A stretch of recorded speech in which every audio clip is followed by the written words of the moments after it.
How's everyone? We are going to do this. So, hello and welcome. Yesterday, last night, when I was doing the closing show for the Artisan Train, we came up with the idea to work on snippets today. And it's something that I love to do when I don't know what else I want to do. And you can always use them. Event Craft Studio, welcome. Val, welcome. Hi, Joy. How are you, darling? Happy Tuesday. Tweet, my friend.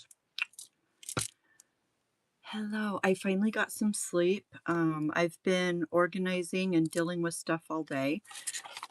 Got everyone's orders shipped out. I finished that about, 4 a.m., something like that. It was a whole thing. So, Ethel, hello. Today we're going to work on snippets, and I kind of wanted to do a little show and tell because I have some different things that I've acquired. There's some things. Hi, Wendy, love. How are you?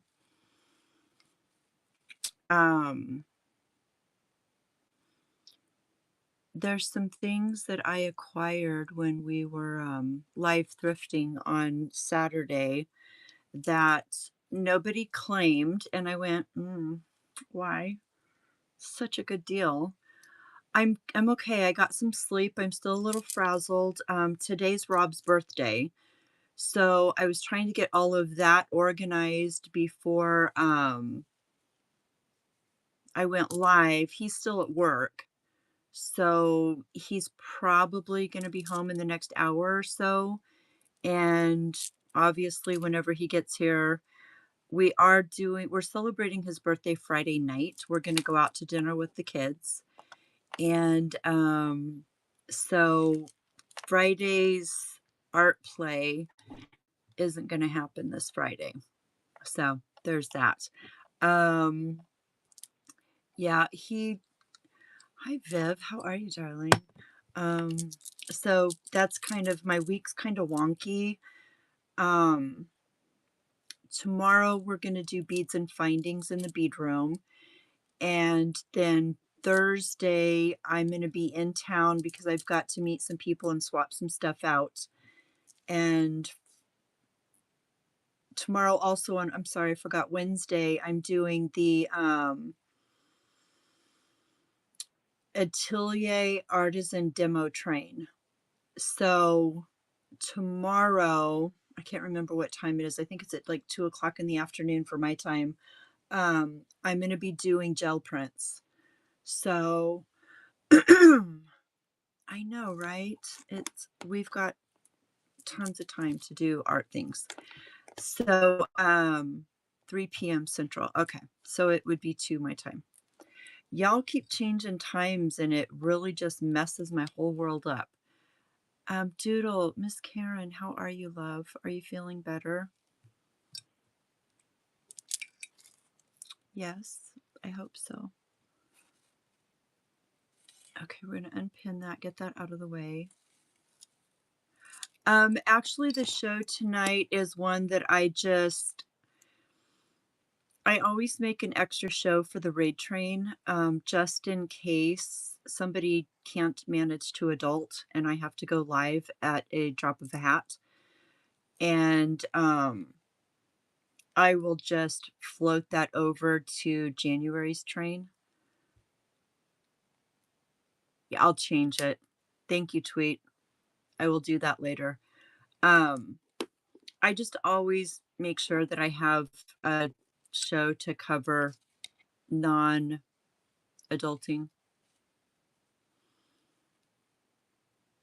I know my face. Non-adulting. So anyway, let me share with you.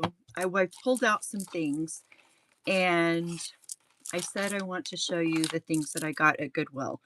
So this is a juicy bag. It has, these are all gift bags. These are some different napkins. And then these are also gift bags. This whole bag, there's 1, 2, 3 pack. I'm going to open it. Anyway, this whole bag would have been $6 and nobody grabbed it. And I was like, okay, so maybe it would be a good idea if I bring it to my show and kind of teach my thought process when looking at these bags. And sometimes it's hard to see on live, but this bag is so good. And if you are a junk journaler, no, maybe, I don't know. I mean, I could, whatever, we'll figure it out, babe. If you want stuff, then we'll do it. So these are all paper gift bags, okay? They're a heavier, they're not cardstock, but they're gift bags. They have handles, and legit, you fold it over, you bind it into your journal, and you have ready-made pockets. You can hang dangles off of these, all the things. And it's not just Christmas. There's this.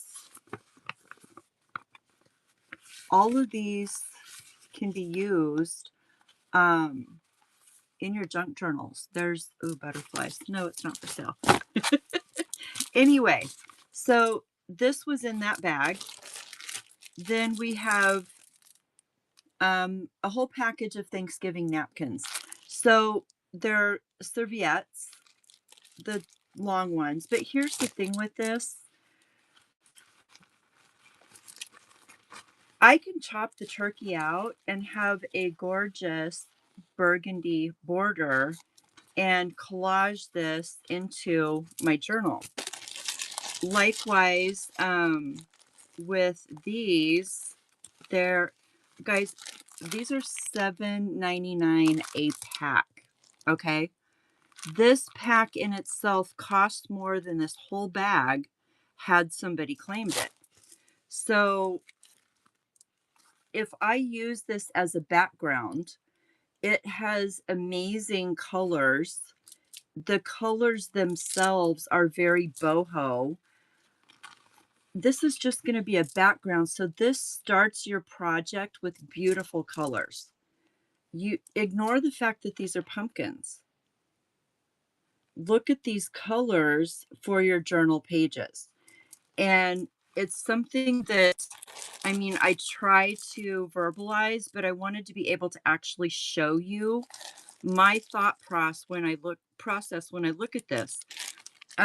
This is why I grabbed it, honestly, is this pack of napkins. It's lavandula, which is the botanical name, the scientific name for lavender. This pack is $6.99. It looks like it's maybe somebody took one out, but we're doing snippets. So grab all your scraps and all your stuff. Above and beyond that, this whole back, this is wrapping paper, my friends. Wrapping paper can be torn up. It can be collaged. It can go on your master boards. Most of here's some snowflakes, which will go with winter. These, again, there's 1, 2, 3, 4, 5, 6, 7, 8, 9, 10, 11 whole things. No, Katie, I'm sorry. Hi, welcome. I'm showing a bag that I offered Saturday when Rob and I were live thrifting, and nobody grabbed it. And I was so stunned. I had probably 30 junk journalers in my room and nobody grabbed it. And I'm like, is it lack of knowledge? Is it just nobody saw the potential? So I wanted to go through it and explain this bag that would have been $6 has so much. And here's the thing, it was in the bag. If I put it back together, you'll know exactly which one I was talking about. It has, this is what it looks like. it had a bunch of gift bags, napkins, and then this paper. This whole bag would have been $6, right? You have to look at things differently, even like these. Yes, it's a Christmas theme, but you need to understand sometimes you need to ignore the picture and think about the color scheme. It's merely a teaching moment, okay? I look at, my brain looks at things differently, and I'm just sharing how my brain looks at these things. We may use some of this in snippets today, we may not. Oops, let's not spill that. A second one that I grabbed kind of made me giggle, and I kind of get it because it's like a whole bunch of cutesy stuff. This particular bag was also $6, and it had a bunch of origami papers.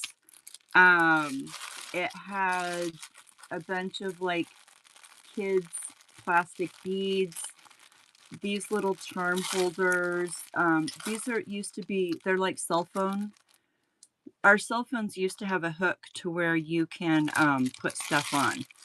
So this bag that would have been $6, I haven't even opened it yet. But my brain went, ooh, I need that. And the reason I need that is because this has a lot of paper. Y'all, paper's expensive right now.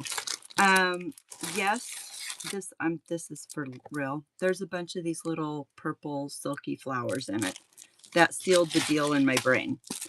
So this is legit origami paper. This is a full package of mulberry paper.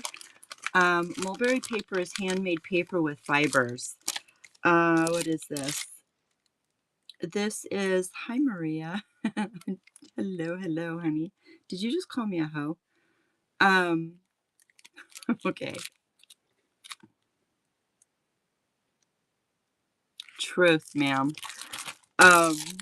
But it's just origami paper. And the thing with the, oh, there's a package of pearls. So the thing with the origami, let me see if I can open it. There has to be a way to open this. And I have a bunch of origami paper that I have in like my D-stash stuff.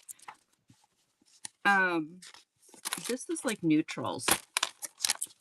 So fun fact with origami and the Japanese papers from Daiso, they usually have a lot of really cool lined paper. You can put this on the back of your tags and you have automatic lines for journaling. And I'm sure you have all heard me 1,000 times. It's not a journal if you can't write in it. It's just a pretty book. They're not double-sided, but the funny part is it's thin enough you can see through it. So once you put your matte medium to glue it down, yes, absolutely, it's going to become translucent. And this is just one of the packs. There's a lot.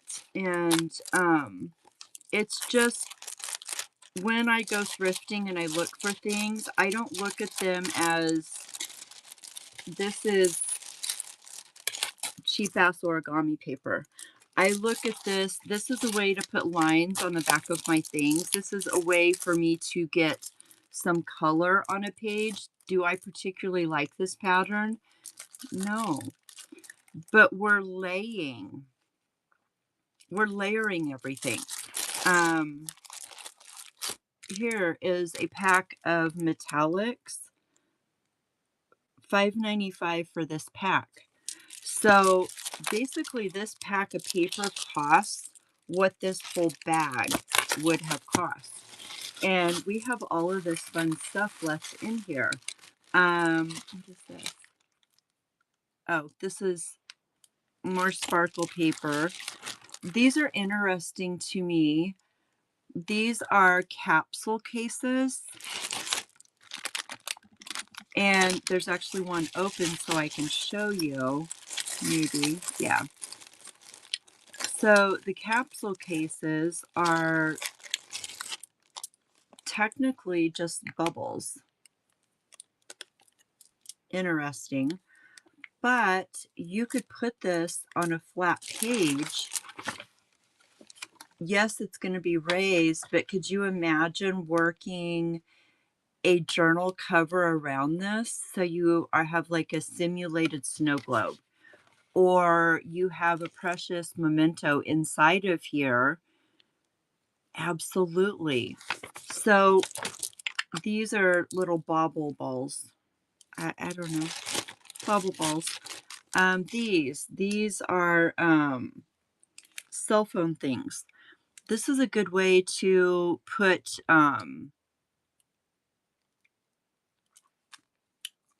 charms or dangles in your journal. You could hook this to a tag just to add some color to it. I mean, it's a whole thing.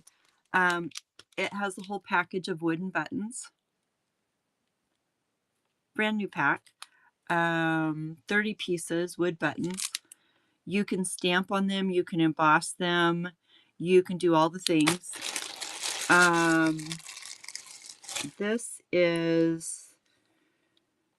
These are like flakes.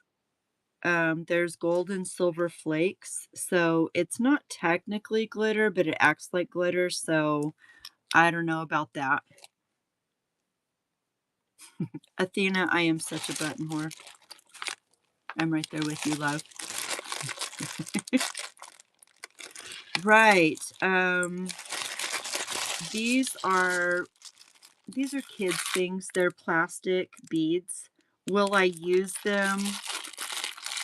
Probably not. Will I throw them in the kids' crafting bin? Absolutely. And then what else do we have? Now these stars I might use. They're plastic, but they've got color in the center. For like spring journaling, they might be cute to add to dangles. I don't know. We'll see. And then I can't get this all out because, you know, my hands are old and say you're tired. This is a whole handful of purple little satin flowers. There's lavender and then there's purple. And then there's just some random charm holders. So and then there's 2 packages of pearls. Throwing this out there, when we're live thrifting and I tell y'all this is a good bag, it's a good bag. And it would have been $6 for all of this stuff. And how many projects could be made with all of this stuff? That's a lot. But when we're live thrifting, you guys know my brain starts shutting down, and it's hard for me to focus on all the things in front of me and make that huge explanation as we're doing this. So I'll set that aside to play with. If you guys saw stuff you wanted, I'm more than happy to run that stuff later date. Wendy. Here's another thing I grabbed. Greta grabbed one of these bags. I grabbed the other one. This was $8. It's a little pricey for envelopes unless you've gone to buy brand new envelopes at the store lately and then you're like, holy crap, you can't get a small bag for that. Hi Gabby, how are you? We're going over some of the bags that I grabbed live thrifting that y'all didn't want, and I'm showing you my thought process with it. So this was one of the things with this bag that I said, I think it makes it worth it because there's cards in there. So these are a lot of, they're vanilla, which saves us from the bright white. They're just little note card envelopes, but the fun part about it is it also has the note cards. They're butterflies, my friends. I don't know if they're all, oh my gosh, they're all different. So,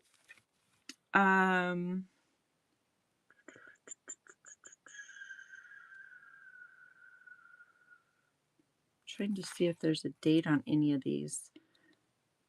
1977. So there's some really good note cards in here. They have this on the back, and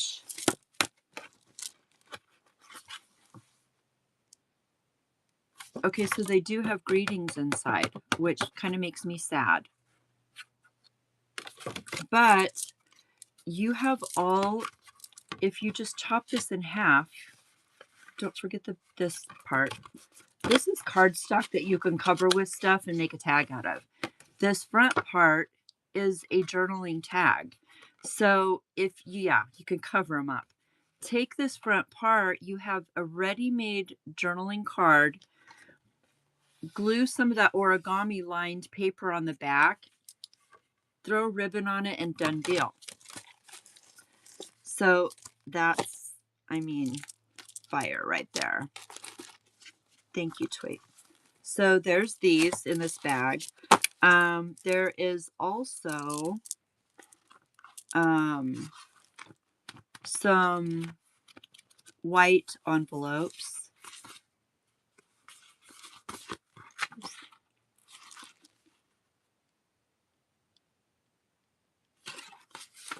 Has the note on the inside. We're going to cover that up anyway, so it doesn't matter. And then, oh, this makes me so happy. You guys know how much I love these. These are actually embossed note cards, like from the invitation packs. There's a whole pack of these. Those are my favorite things to put in journals. And there is also a whole stack of just random envelopes. So was this pack worth $8? Yeah, absolutely. All of this. That's a lot, you guys. And I understand, you know, money is tight right now. Absolutely. And I would like to say, and I have done this many, many times with people, let's say I have a bag like that is $8, and you're like, dude, I just can't spend that money right now. There have been many times where I have split bags with people. Like, they're like, that's a bit much for me. Can we split it? Well, then I run it for half the price. I evenly split it out, send you half, and I keep half. So that's an option just for anybody that comes into my live thrifting. So you have that concept of how I like to do it. For my snippets, oh, here's another thing. We're going to use this today, and it's really huge, and it's hard to show on camera. So you're going to see bits of it when I flip the camera around. This was a cotton duvet cover. It has hand crocheted, and I'm pretty sure it's hand crocheted. No, it's not, because it's machine made. It doesn't matter. Irrelevant. It has cotton crochet around all the way around the edge. It is a nice sturdy cotton. This duvet cover would have been $8. You guys know the size of a duvet, right? It's fairly large. And this is, just see if it has dimensions. I'm looking at the tag. It does not. But we're talking, I probably got 5 yards of cotton, at least. A yard of heavy cotton right now is about $14. So not only did I get the heavy cotton that I am getting ready to use for snippets, but I also got these beautiful crocheted edges that I can use as page edges. I can use on covers, and there is a whole lot of it.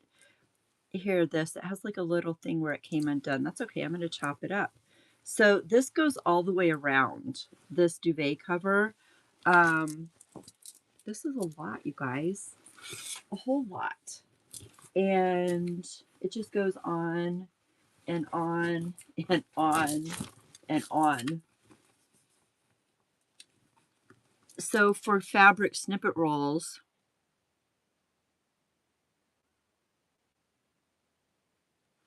so $9.21 plus $8 is $17.21. If you look at 1 yard of good cotton right now is about $14 in the store.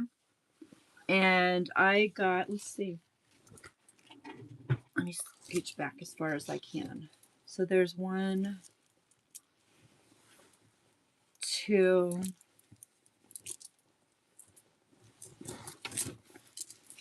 3,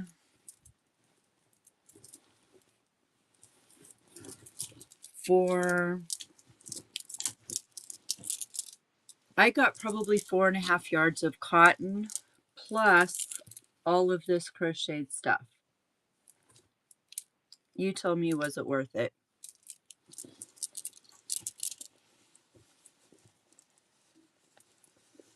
Hi, Critter Tots. How are you? Yeah, you can get a ton of stuff out of this. And I don't know. It was a situation where I was like, I'm going to grab that. I can cut it up into strips, which I'm getting ready to do. So if you are unaware, a lot of your fabrics, if you take this and you cut into it, if you cut into it correctly, using left-handed scissors upside down with my other hand.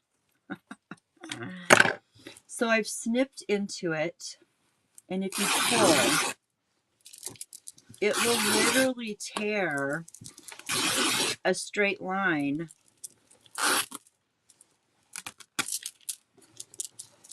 That's out of our way. And so I have a straight line to do whatever I need to do. Now, if you don't, and I'm going to keep doing this because I want another strip that we're going to do stuff on. Here's where you determine how wide do you want your snippet roll. Do you want a narrow one? Do you want a wide one? You figure, yeah, you got a straight edge right there because that goes with the grain of the fabric and how it was put together. That is, I couldn't cut that with a rotary blade and to save my soul. So we can do a thinner one, maybe like 1 inch, 2 inches. You can do your snippet rolls wider. Here's an example of one that I did.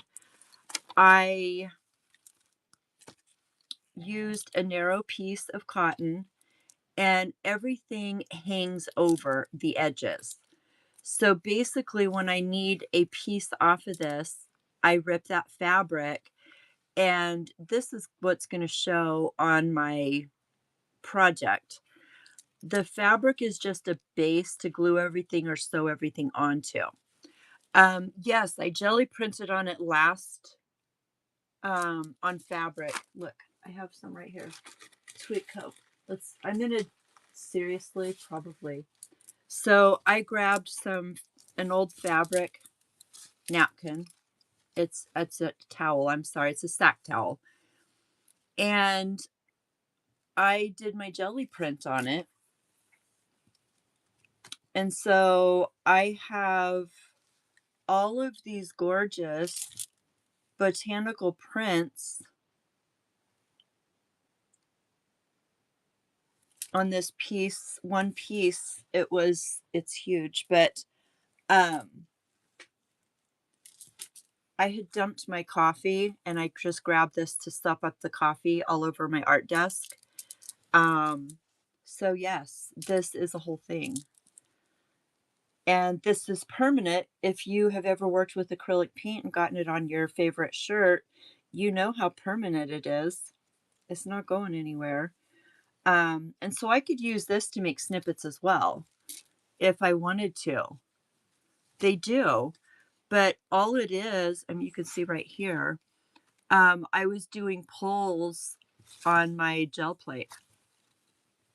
And it's all about the colors that you use. This one is greens.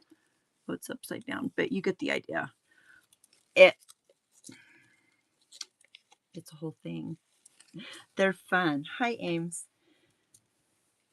And the whole reason I discovered this is I had gotten too much paint on my gel plate and I was tired of trying to get it off. So I grabbed my towel to dab it off and it made a beautiful print. And that was years ago. And, you know, I digress. It's a whole thing. We're going to go back to this. So we've split this off of our duvet cover. Another thing that I grabbed at Goodwill is this table runner. Let me get the tag off of it. Just cut that too. It's not, it has a really cool pattern.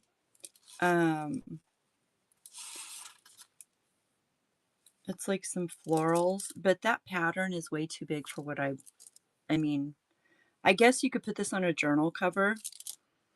It smells like grandma. However, I can cut bits of this out and add it to my snippet. Guys, I'm serious. I'm going to say this, and Tweetco's going to hold me accountable because I'm going to say it out loud. I do this on purpose. She always holds me accountable. I have a friend of mine that brought me a whole, probably 6 totes of her friends' things when she passed away. And it has a lot of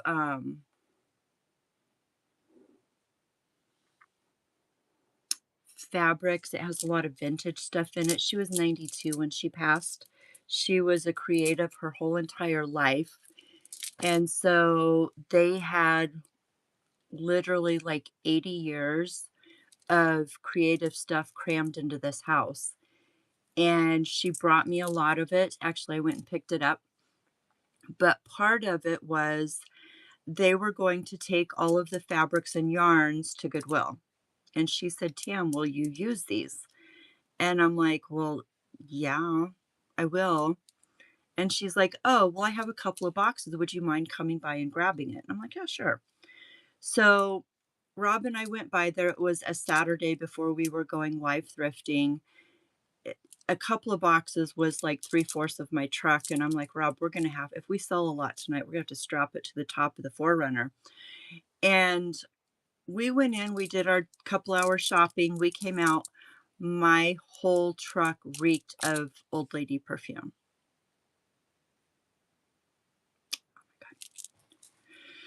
So, I haven't brought it to Whatnot yet. I think what I'm going to do is just grab a couple of totes with the caveat that this smells like grandma. I literally bagged it up. I put it on our front porch thinking maybe the heat would dissipate it. And I can still smell it. So, but I'm very uber sensitive to smells, so we'll see. Anyway, so that is going to be in a coming show, and there's a whole ton of stuff.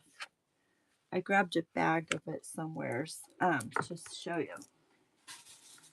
So this is like just one of the bags. She collected, her husband was military and they traveled all over the world. I literally have vintage kimono silk from Japan with the maker's mark on the selvage. And my daughter-in-law and I were looking at it. We looked it up, and there's probably like 4 or 5 yards of it there. And on Etsy, they sell an 18 by 24 piece for $60.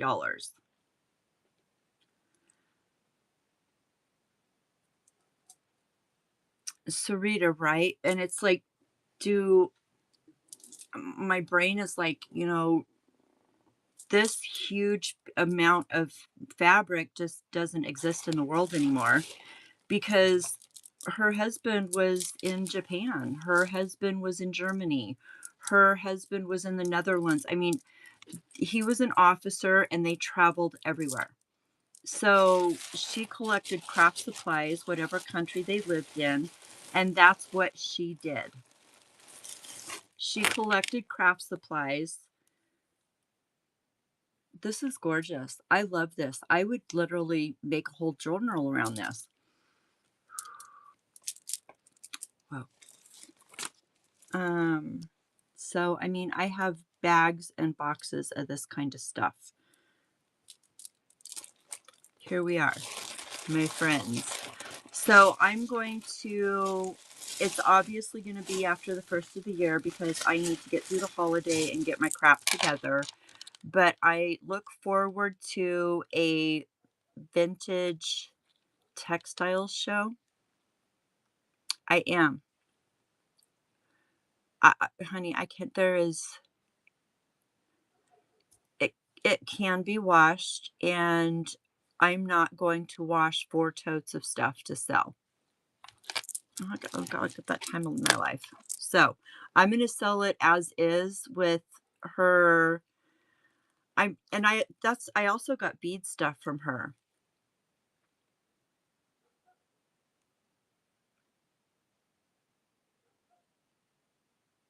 Right, one beloved, agreed. So it's just a matter of me getting my shit together and getting it organized. I also have 3 towers of beads from her, and they all smell like her. So we're gonna fix it and we're gonna start doing it. There's gonna be a lot of changes coming to my channel in January. Yes, I'm still going to be doing the Artisan Creative Train, which is the second Monday of every month. I am probably going to be doing more. I will be doing more sales shows, and I'm going to just kind of reconfigure my week. So expect some crazy changes coming in January to what we're doing. I've been doing the same thing for 3 years, and I'm feeling very stagnant when it comes to sales and doing that. So, Rob and I are going to continue our live thrifting, our date nights. We absolutely love that. That is one of our favoriteest things to do. It's kind of our thing. Um, Speaking of date night, y'all, I have to say this. Katie just triggered my brain. Katie did this to me. Okay. My body hates McDonald's. I don't eat McDonald's. Do you see this shit?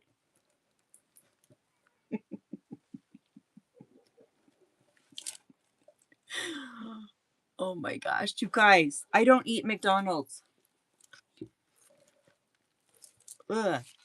Date night ended with Rob and I having McDonald's so I could get this crazy stuff. I think the 2 green ones. I was really hoping for red ones because red is Rob's favorite color. Let me see, they're right here. They fell when I grabbed the basket. So I have 2 pairs of green socks. Lord only knows. I love the Grinch.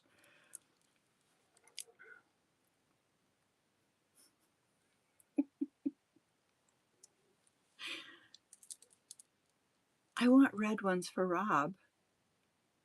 Do not go to McDonald's. You have a choice between a Big Mac meal and a Nuggets meal. They're adult play meals. I don't know. Anyway, so here's the smart part. For your drink, order the coffee so you get a cool ass cup to go with it. They're so freaking adorable. Okay, so here's my story. I called Rob. Today's Rob's birthday. And I'm like, babe, what are you doing? Because I could hear weird background noise. He's like, what am I stopping? Green is Brady's favorite color, and I have red. Want to trade? Absolutely. Absolutely. He just wants the socks. Dude, you can, yes. So here's the funny part. I called Rob today to check on him because he's working on his birthday, and I feel bad because he's working on his birthday because he works so hard so I can stay home and do this stuff.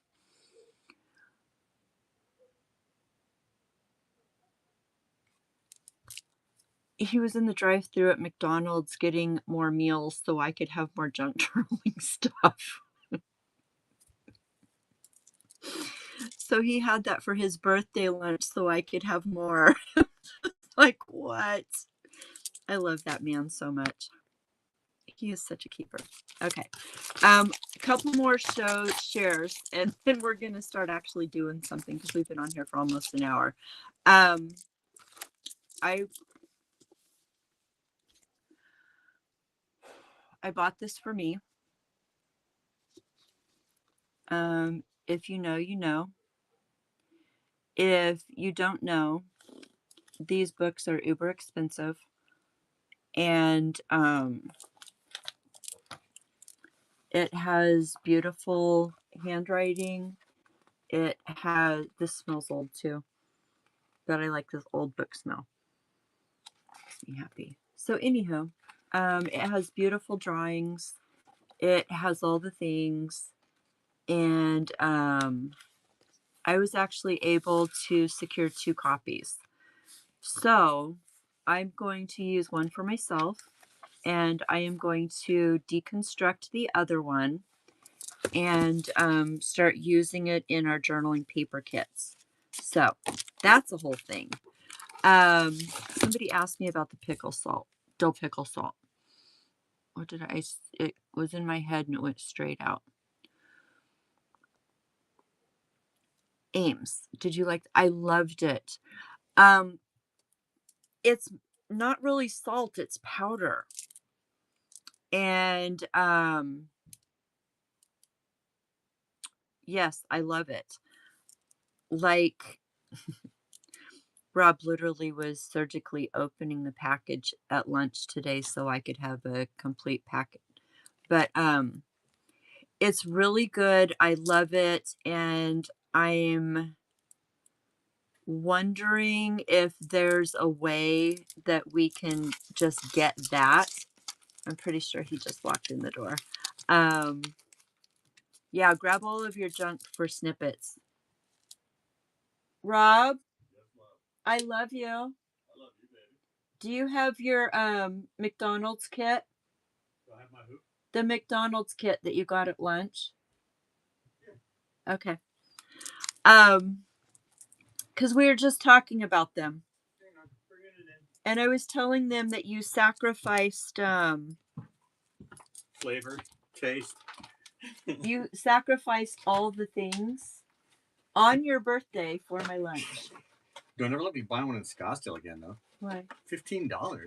What? Yeah, Scottsdale. They fucking affiliate their prices all over the place. Come in and say hi to everybody because it's your birthday. They want to say birthday. So this. I don't know what color the socks are. I didn't open it. This box is different. Come in. Everybody's saying happy birthday to you. Hi, everyone. Thank you. Hi, baby. Happy birthday. Thank you. He brings me presents for his birthday. This is it. Well, because you are my present, so. Look at this.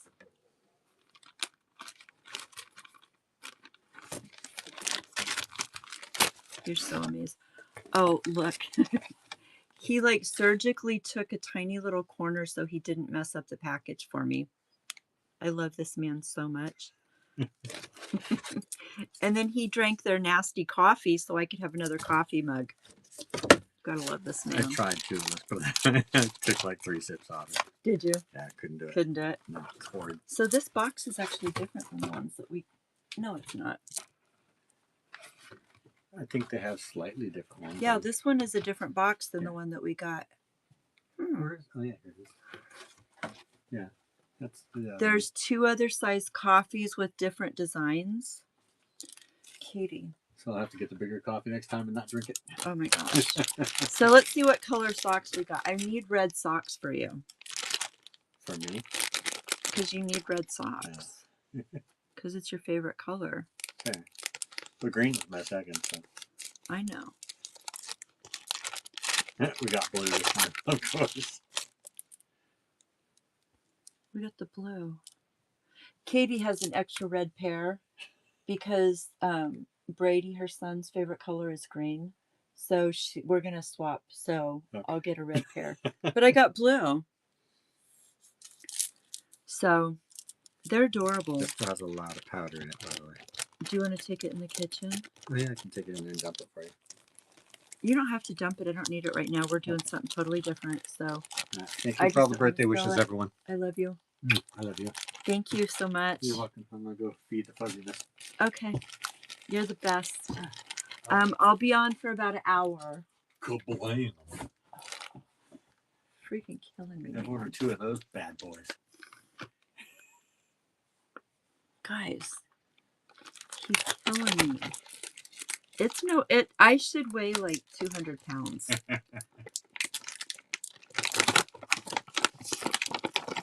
You're not a McDonald's fan either, but you're a sick hoarder. It's not hoarding, it's inventory. We're not doing dinner until Friday. Thanks, love. You're welcome, baby. We're doing his birthday dinner on Friday because the kids are working and it's just trying to get everybody's schedules juggled. So we have about an hour and a half. So we can do some snippets. So you guys do use. Just another night to me. Are you sure? Yeah. I'm sure. Okay. Thanks, love. You're the best. Rob says do what we're doing. He's good. Just another day. I get you all my life, so I'm good. I'm going to share a couple of things that I use. Libby.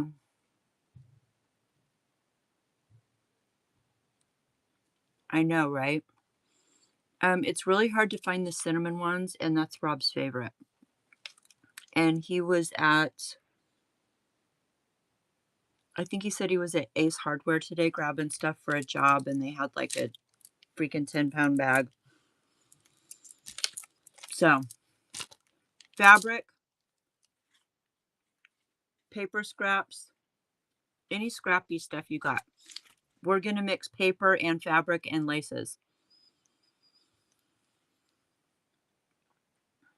Got it all. Let's do this. Okay. One of the things that I really love is this stamp set.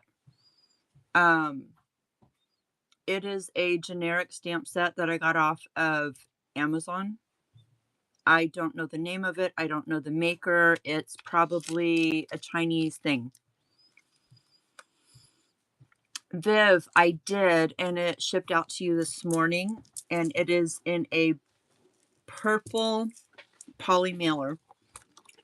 I put it inside of a plastic bag, and then I put that inside of a purple poly mailer. So it was the thing with that lace dress, Viv, and it's why I said you would love it. You know how sometimes lace is stiff and it just feels almost plasticky? It was so soft that it was like touching a soft baby blanket. It was the weirdest thing. And it was a blend. It wasn't cotton. So I don't know, but I'm glad you got that one. I will keep an eye out for other ones for you. So anyway, this stamp set, I don't know. I got it on Amazon a long time ago. But if you do not have a sewing machine, if you do not want to even sew, a stamp set like this is amazing. Also, you can use a Posca or a Sharpie pin, and you can draw in stitches to look like you have sewn your snippets. That's the thing. This is another one that I have, border stamps. Those are really good. I love my music notes. Absolutely love my music notes, and then numbers and letters. So grab some cardstock to create some stuff. Oh yeah, we're going to do this one more time. So for those of you joining, decide how wide you want your snippets. grab whatever scrap fabric that you have. If you don't have fabric, you can do this with cardstock, okay? Please understand that the way I do things is just my way. Use what you have, use what you've thrifted. Um, do you have an old bed sheet that is just not what you want anymore and sitting in the back of your linen closet? That's cotton. Cut it up. Use it in your junk journal. Do you have an old tea towel? Paint on it. Make it pretty. Fabric and slow stitching. So I am going to, again, with cottons, a lot of fabrics, you can snip it. So I'm going to do this about this wide, which is, you would think I'd have a ruler in here somewhere. It's like 1.5 inches, okay? So I've snipped it. We already ripped this side so it's straight. And I'm going to rip it all the way down.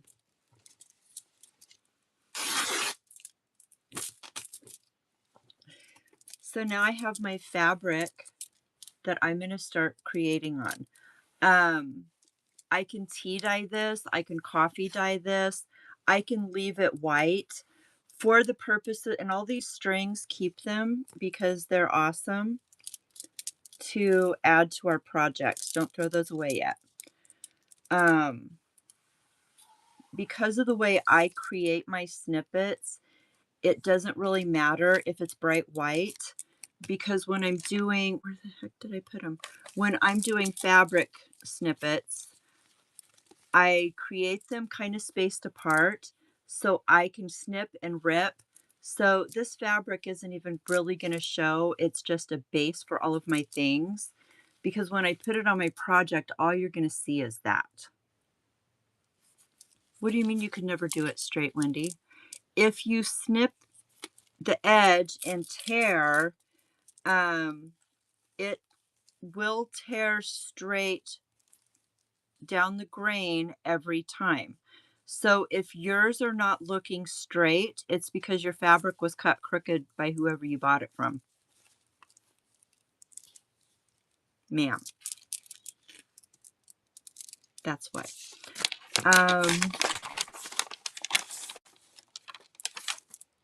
That's why I said most cottons. And some other fabrics that aren't even woven work as well. It doesn't work with all. How's that? But most. All right, you guys. Here we go. Oh, and the next thing is I have some tea dyed papers that I just found. I pulled out of a drawer. I use just regular ones when I do book pages. And I just grabbed a few so we can tear those up and add to it. Have you ever dyed using a tie-dye kit, but only one color at a time on lace? I have a cool color in a tie-dye kit I would like to use on my lace.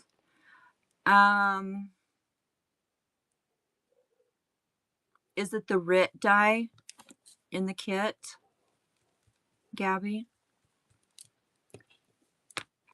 I've never, when I was doing tie-dye, they didn't have kits. We had to buy the big jugs of the RIT dye. Actually, when I started doing it, we had to buy the tablets, but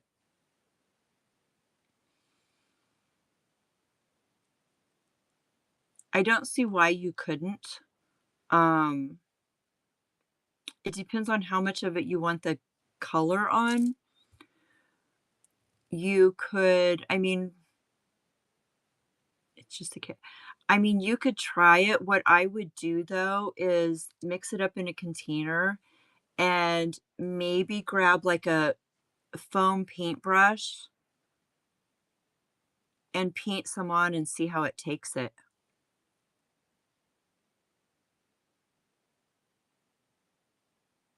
That's what I would start with. And if you want to do different colors, you could then control your pattern. Yeah. So if you're using the dye with a foam brush, you're controlling where your color is going. And see how it does on your lace. That would be my suggestion for that. Okay, I'm flipping you around. Good Lord, why is my phone hot already? Okay, here we go. Some more light in here. It's getting dark outside. Okay, up we go. A little bit. So these are coming soon to our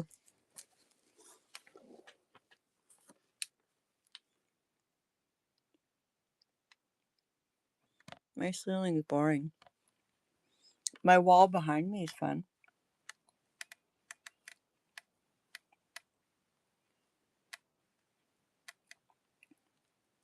Amy, I am telling you, I know that you were mortified, but that absolutely made my night. Absolutely. Like, I was tired. I was cranky. I was almost to the point of bitchy.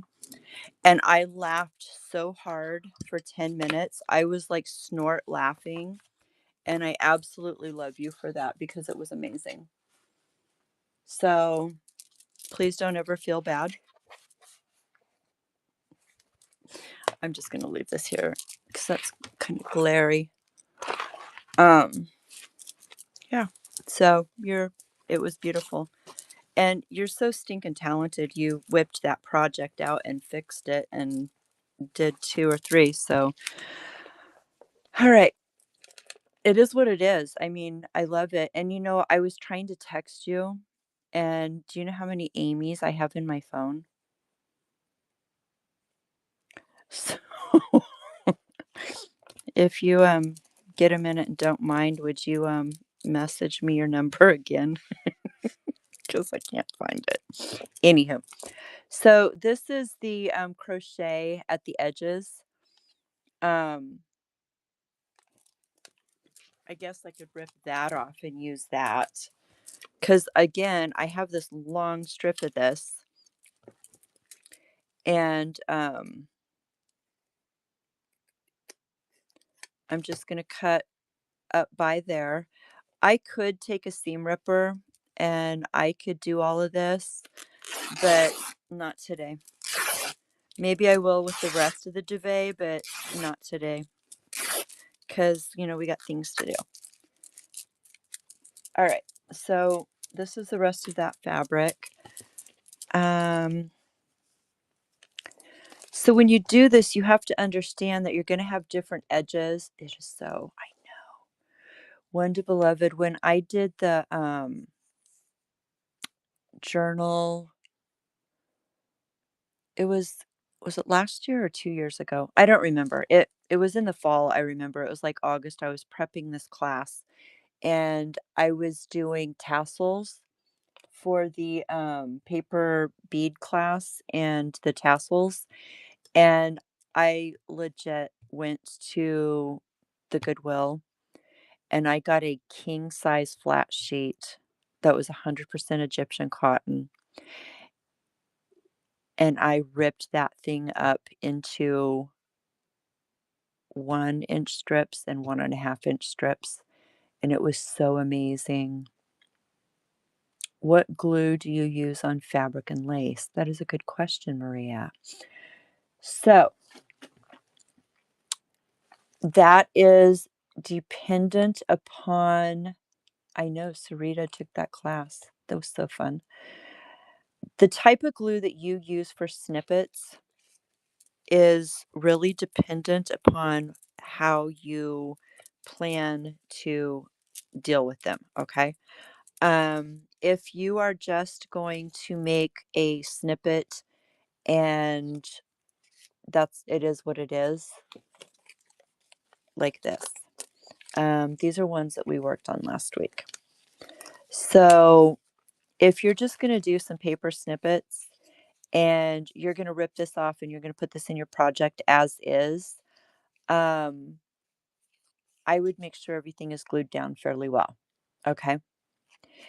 If for this project, I'm going to say this out loud. God, is Jane here? I'm in trouble.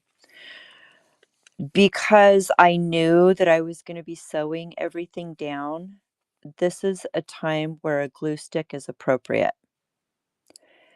Think of it as tacking stitches to just hold it together until you get it to your sewing machine. Yes, I said I gave you a reason to use a glue stick. So if you're going to take it to your sewing machine, you could literally use a glue stick to just place the things and then sew it later. If it is something that you are going to be adding to your journal, use them now, because it will be very, very rare that I will tell you to use some. That string just keeps getting me. I know, right? Does any of my friends that are newer paper crafters even own a glue stick? That would be the question, because I bitch so much about them. I love you guys. Should we tag Jane and tell her I told you guys to use a glue stick? She popped into the show last night. I'm so ready for the holidays to be over so she can come play with us. I know, right? They're probably dried out. Truth. Fair. So then take that one step further. Whatever glue you are using, again, how are you going to do this? Is it going to have zero sewing on it? Any of your wet glues, you just need to make sure and use an appropriate amount so it doesn't pull up in your project, okay? Another thing to say about doing these papers, like this, I didn't glue it all the way down because if I wanted to, I could rip this off or I could stick something underneath here. Don't overthink it though, because as you're creating projects, this is just a minute part of your decoration, okay? It's just to kind of jizz your stuff up. And these are extreme. I know they're extreme. I get that. Sometimes I can be over the top, but they're fun to make and they're relaxing. So, that's the thing. You know, what I want to do today is just do some generic ones because these, like I did last week, I took this to the sewing machine and I'm like, oh crap, I've got green thread and I wanted these to be neutral. It is what it is, right?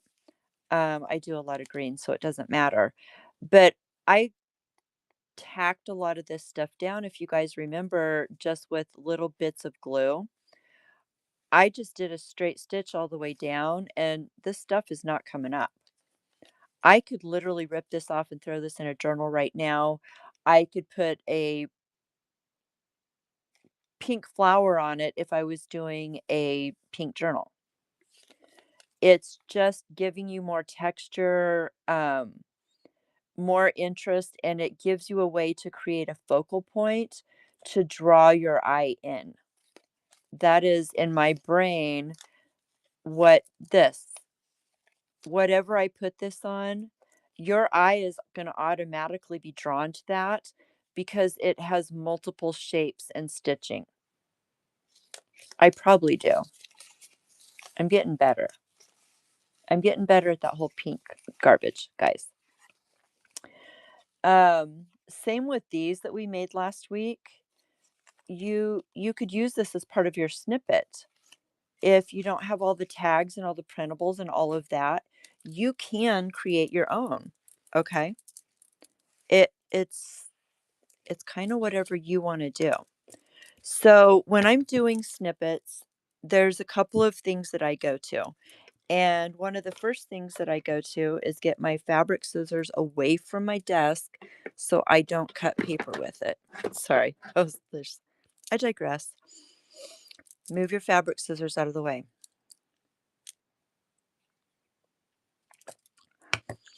I like to do a lot at a time. Okay. So I have all this excess that's off to the side. You don't need to worry about it. If I'm looking at this white thing, I know T. I'm getting there. Hey, T, remind me that I got a really cool bag of stuff in a Goodwill bag that you need for the girls. Because you know I'll forget. Um, I like to make piles of stuff. And I could pull out, let's see, what do we got?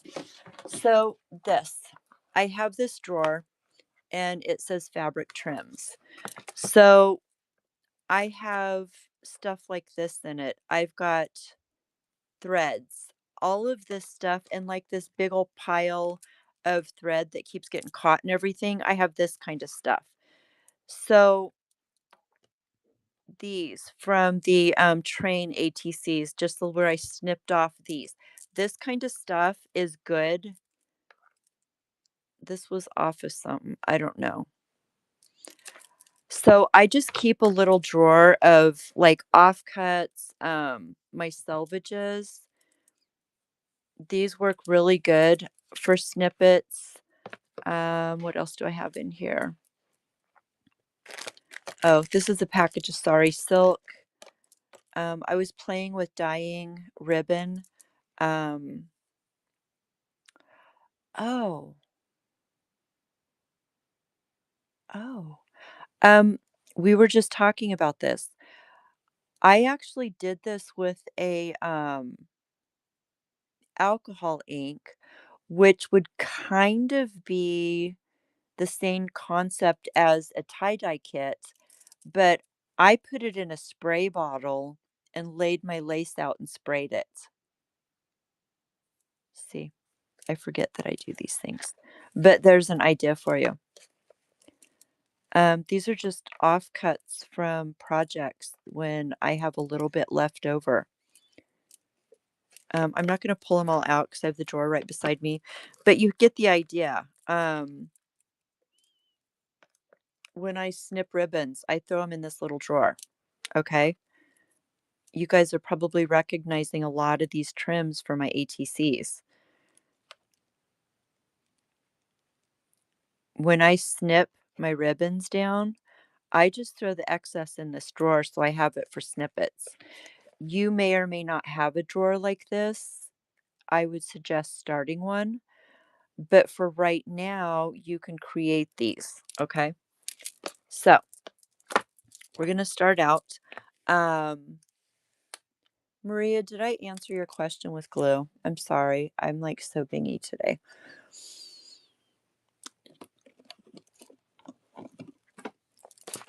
Because I know most of you have the clear tacky glue, this works just fine.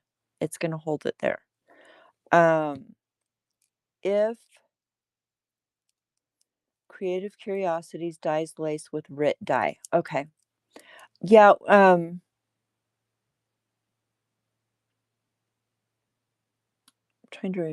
like going back.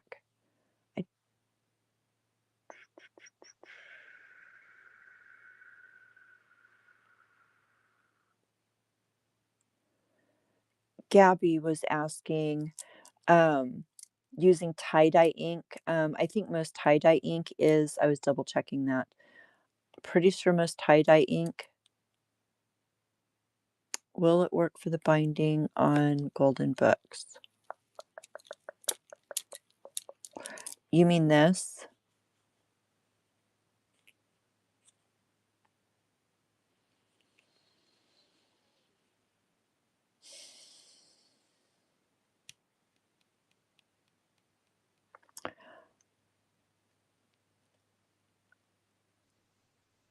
I see a lot of people use it, Maria. I don't I cannot attest to the longevity of it,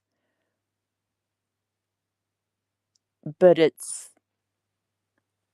I was going to say it's better than using a glue stick like I see people do, but anything's better than using a glue stick, but you get what I'm saying. Um, I've used this stuff for years. Gabby, I'm just like, duh. Um, Even the gold bottle with the white one, I did crafty stuff with that with fabric bazillion years ago, and it still held together. So I would imagine that it would be okay. Um, this is specifically made for fabric. Um, so if you want something that is precision that you're going to gift to somebody, I would go with the Fabri-Tac for gluing fabrics down. Um, but I'm just going to use this today because I know a lot of you have it.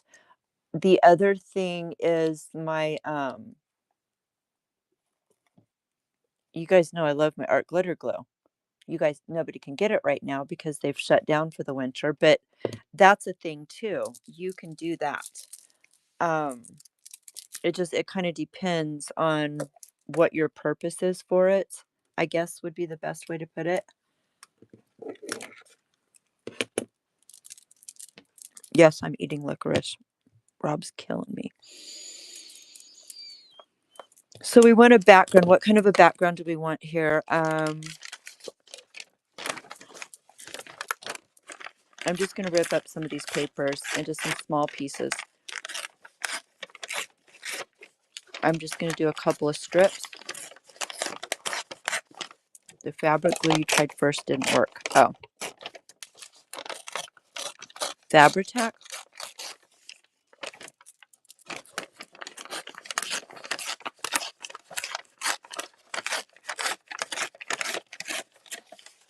Okay. So we've got some of this. We have just some plain paper. Now, one of the things is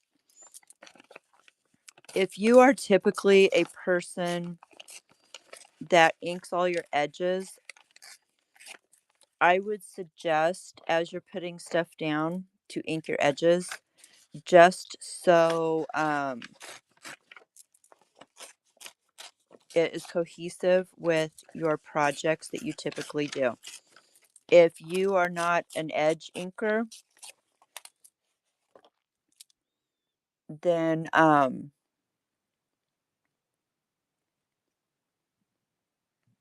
don't worry about it. Yeah, that's weird. I've never used Aleene's fabric glue. T, have you ever used it? I never have. The other thing that we can have, so we have some of this with different colors, and it's got postage stamps on it, which is cool. Some tea-dyed paper, and then I've got some ledger paper.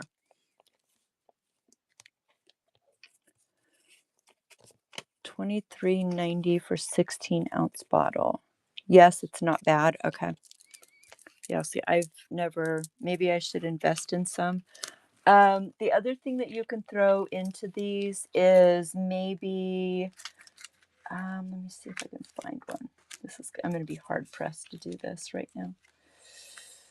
I should be better prepared, my friends.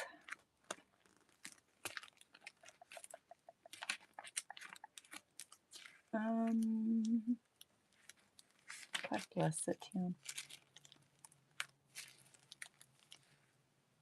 I just saw one and I flipped by it and the page went and I lost it. There we go. So maybe a gel print that is not exactly something that you would use.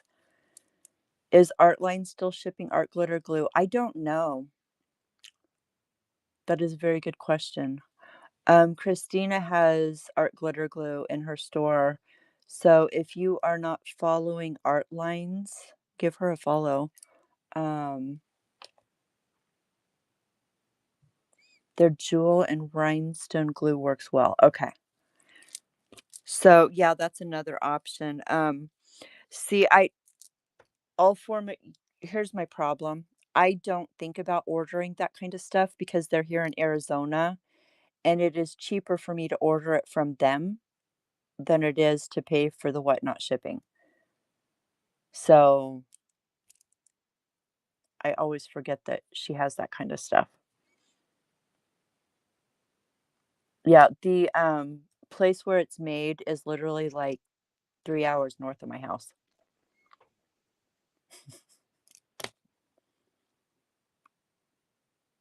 Yeah. And that's the thing is you have to look at is if it gets down to like freezing or cold temperatures, it will mess with the chemical makeup of it and they will not guarantee it. Yeah.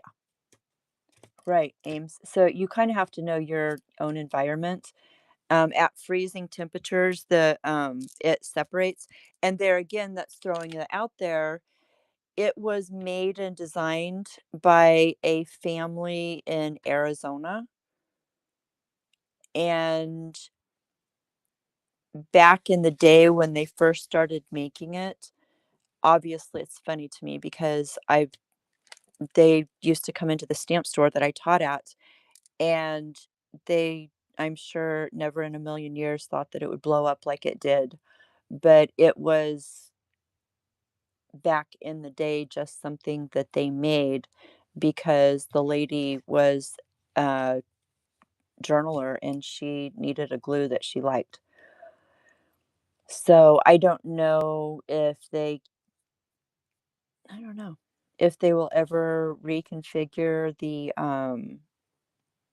formula of it so it doesn't separate like that in cold temps, but at the end of the day, it was just a husband and wife, and they were designing stuff so she could art, which is crazy to me.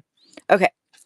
The other thing you can do is gel prints. If you have some gel prints that you're not particularly fond of how it turned out, not a lot of it's going to show. So this one was double duty because we all know that I love my grid paper. I don't think I own a journal that does not have some grid paper somewhere in it that I personally made.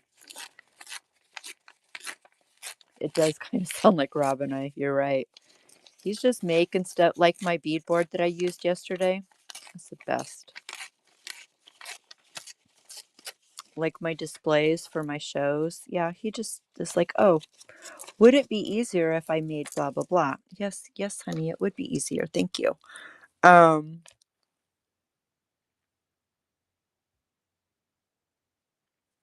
um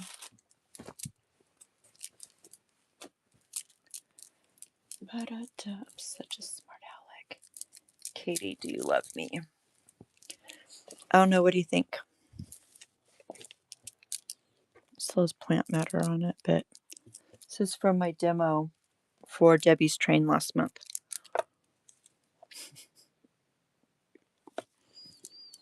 This was an old sack towel that I was using to sop up. And here's the fun part about this one.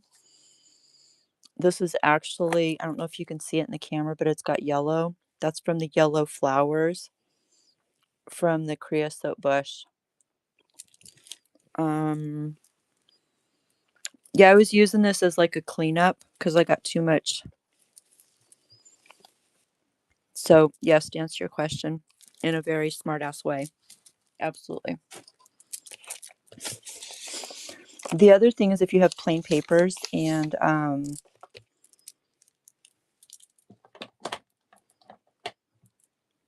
you don't really know what you want to do, I'm going to grab some permanent ink. And remember all of these background stamps that I was showing you? I love my music notes.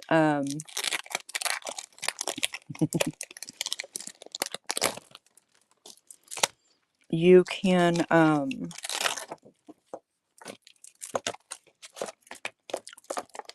do this.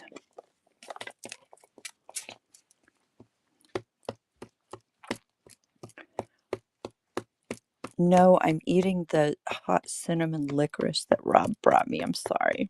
Can you hear me chewing? I'm gonna shut up now. So I can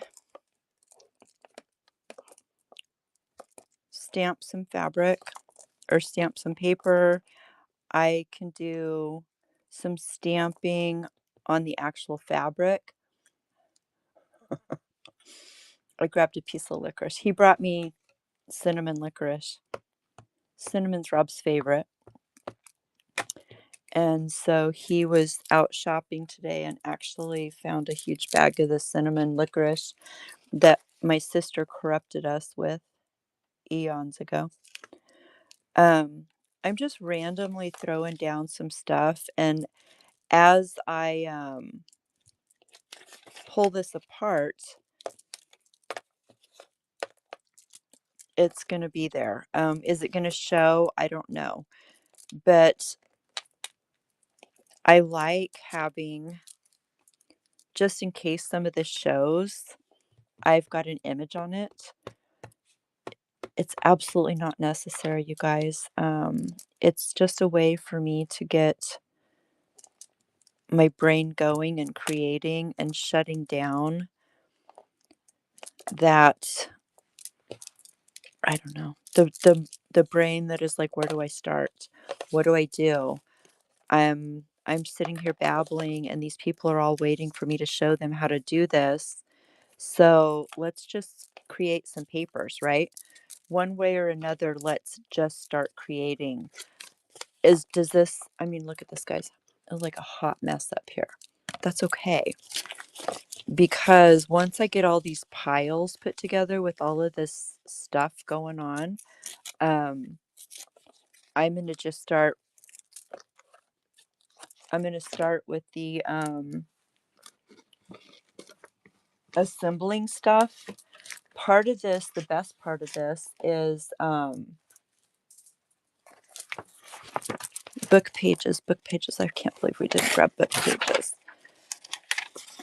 Part of the fun of this is just collecting all the things and putting it together. It doesn't have to be pretty. It doesn't have to be perfect. You kind of do you. And I know that sounds, I don't know. It just kind of, to me, it sounds like I'm not being a smart ass. Thank you, T. T knows me. That's shut that chatter up. Quit worrying about what people are going to think. Quit worrying about if it's good enough. Quit worrying about, does this piece match this piece?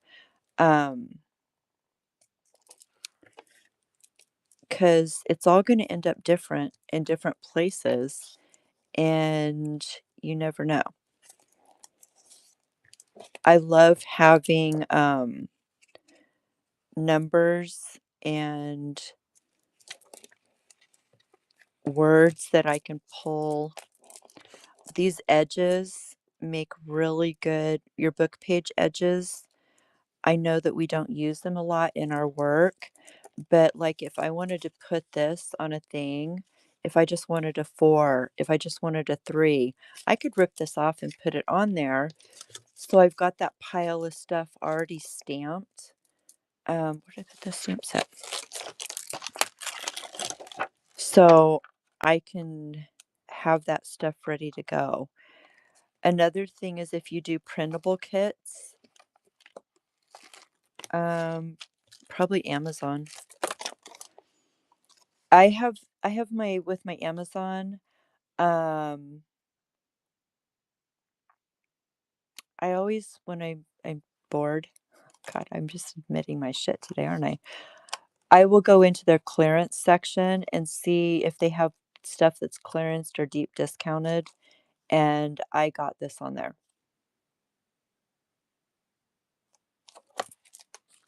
Is it probably some Chinese knockoff? Absolutely. Because it, I mean, look at it, it's like clearance on Amazon. Yes. Oh God. She's like, Tam, don't corrupt me, please. Don't corrupt me. It is so flimsy that I'm struggling with it. Yes, there is a clearance section on Amazon, and it's basically returns, and it's not labeled clearance, and I, for the life of me, right this very second, cannot, what the heck is it called?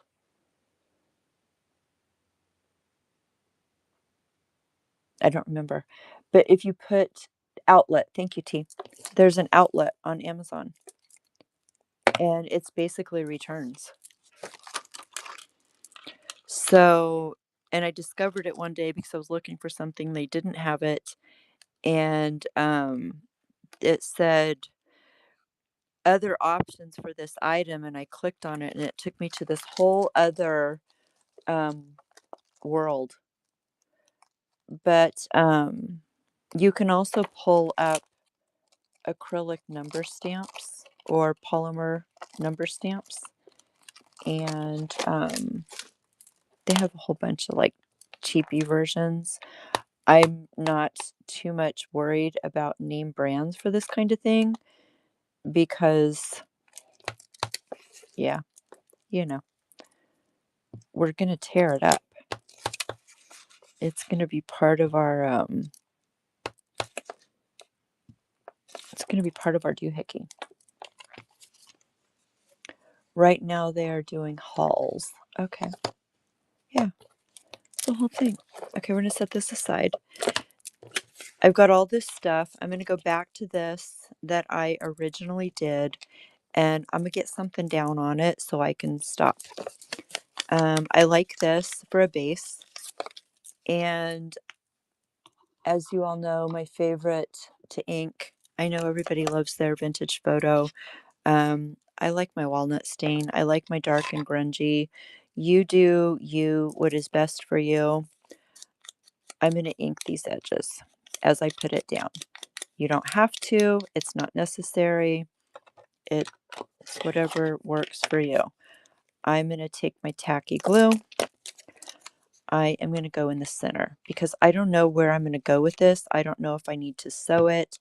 It's just I know that this is going to be stuck to this piece of fabric because that's the beginnings of this first little snippet. So one of the things that I really like to use in this is cheesecloth. As you all know, I will very randomly. You just got Slim Slouch socks for like 90 cents. Yeah, right. I will very randomly grab a handful of cheesecloth and dunk it in my coffee cup. Am I going to horrify you today with that? No, because I have a nice chunk here. I say no and then watch I'm going to run out. So again, I'm going to stick this in the middle, some glue, and I'm going to throw down some cheesecloth. It's hanging over my edges, which is kind of what I want. So if we're going from like the stuff we did the other day, you have stuff hanging over. So when you rip this off to put this in your journal and whatever you're going to do with it, for me, the purpose is having all of this texture and interest. I could put a word here. You can print it out, you can stamp it, you can pop it up with glue dots, whatever. Right now, I don't care about that because I don't know where this is going to live permanently. For right now, it's living permanently on here until I need something that is like, ooh, a word was relying. Silly stuff triggers my brain. Okay. So let's throw some white in there because that is, I don't know that. We're going to the other side because, you know, orange in my world, burnt orange goes with all the things. And you can be doing this in primary colors. I'm going to tell you right now, don't create these if you don't do grungy stuff. Use your primary color stuff. Use your sticker packs. Use your washi tapes. Ooh, washi tape. I have washi tape over here. Let's see what we have. Use your washies. Look, there's a butterfly. Why not? I love butterflies. I throw butterflies on stuff all the time. Let's throw some washi tape on there. I didn't ink that, so we're just going to throw some ink on there. What else can we do on this one?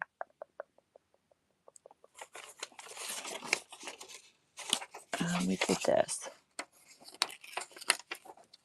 I'm just tearing this out, kind of making it rounded. I don't want this straight edge, though. There's that. And tearing little pieces is, let's just face it, a pain in the butt. So I probably shouldn't have stamped this so close to the edge, but here we are. I'm going to kind of ink this up. Welcome in, everyone. We are literally just making a hot mess of snippets right now. This is my thought process.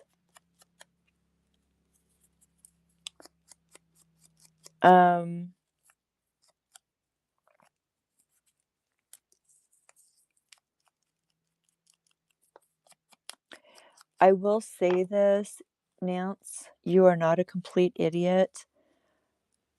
They like to hide it. And some days it's easier than others to find it. I am a little bit technologically challenged, but I'm just saying some days I can't find it either. So I'm overlapping, but I'm not covering everything. So like here, I pulled this down a little bit so that little bit of orange could peek out. Okay. I want some of this to peek out, and apparently this fabric's going to live in here too, because I made sure that I have some music notes. So it's layering of things. It doesn't have to be perfect, and I could legit just leave this like this, and that would be a good start to a snippet, right? It'd be a good start. It is under Halls. Wow. Some cotton lace. We could do this. Right.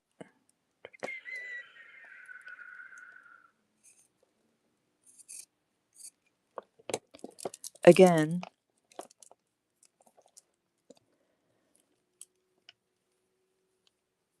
I've got you all searching Amazon for stuff, and I'm over here babbling. You found it under... See, that's what I'm telling you. It's like they try to hide it from you. So rude. Thank you for the follows, you guys. I don't know why. It's a hot mess. So I want to leave enough space between the two.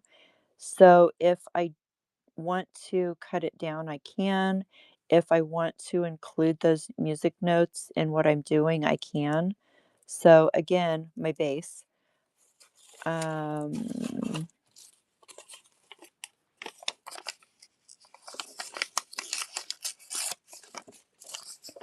And I'm just layering pieces. It's not perfect. We're not going for perfect here. What we're going for is texture, grunge, for me, for whatever you may be doing. You know, what are you going for here? That is way too big.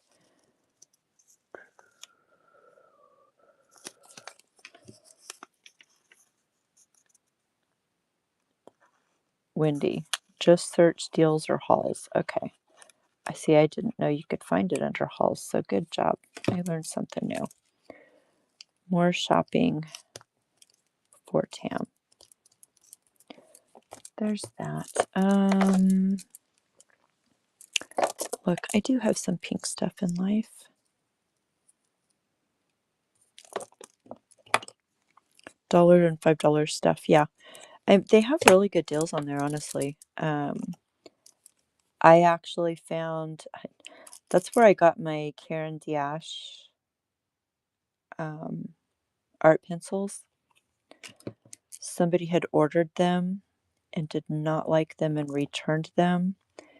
And so there was a couple of them that had been tried out.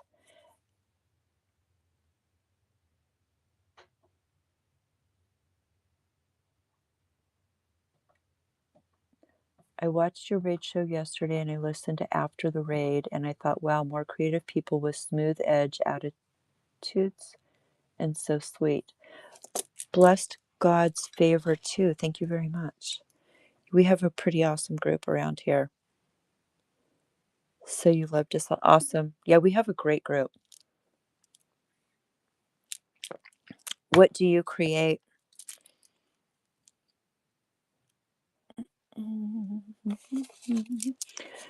Crystal Pop Mart Gems. Hello, and how are you?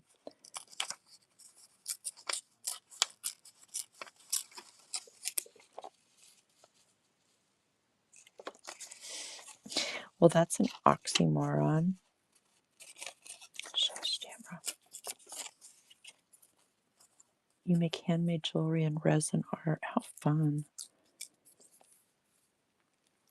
How long have you been creating jewelry?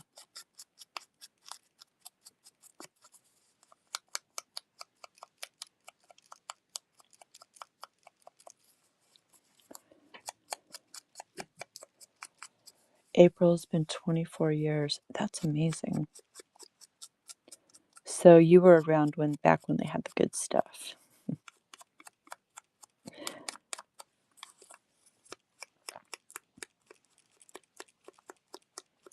I've been teaching bead classes for 30, 40 years. I don't even remember dates. How do you remember April? Like, what triggers in your brain? Oh, I've been doing this since April. Just curious. I can't tell you the first time I taught a bead class or what triggered it. I think it was more somebody was like, hey, do you know how to do this? And I'm like, hey, yeah. And I taught a class. But I can't tell you when that was. I have no idea. I know about how old I was in lifespan, where I was at in life. It's a whole situation. So can we call this one D for Den?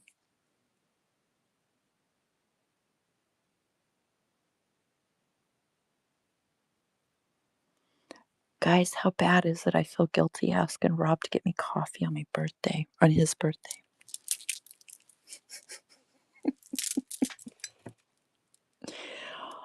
And I fall in love with it every day. It was a gift my ex-husband gifted to me and it broke. Couldn't find no one to repair. Got it. You caught that, did you, Stamp It? I feel so guilty.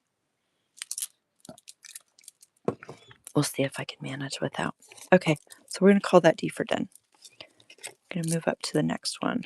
I want to do some of this, but I really want this to be more featured on top. So let's do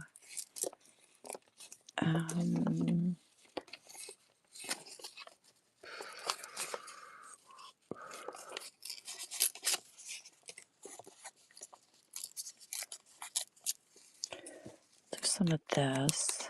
Any more ink?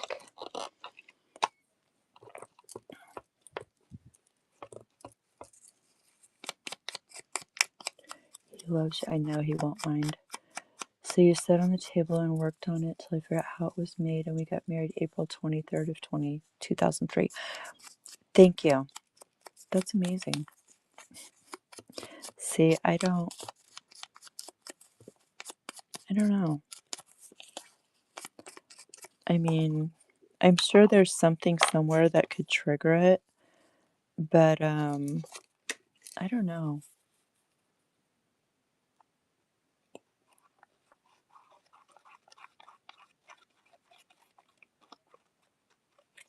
I just have always loved to create things. I don't know that I've ever really been picky about what I created. I mean, one way or another, we've always had creativity in our life. Our mom was very creative. My sister's very creative.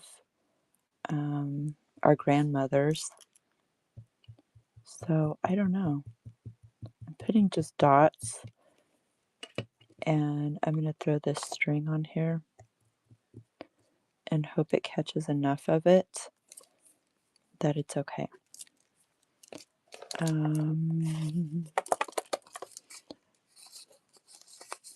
Over the top, I'm going to throw a piece of this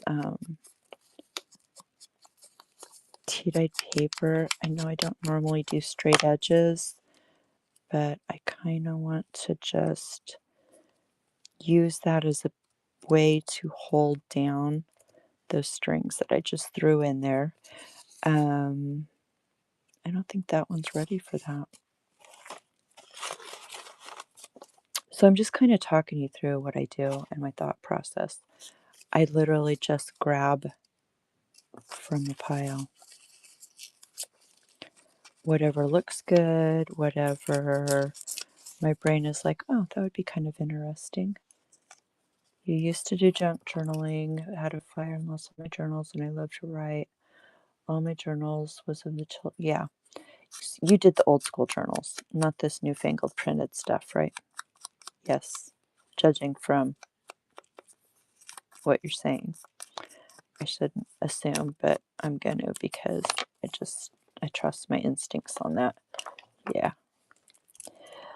So you remember the good old days when we journaled and you grabbed stuff out of the junk mail to make a journal, not go to Etsy and buy the stuff to print out. Did I just sound like a snob, you guys? Didn't mean to.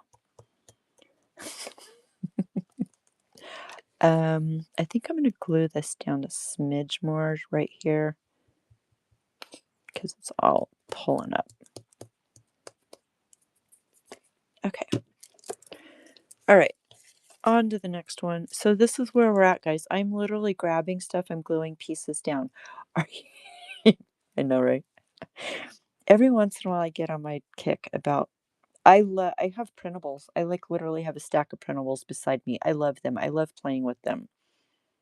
But they're books. They're not junk journals.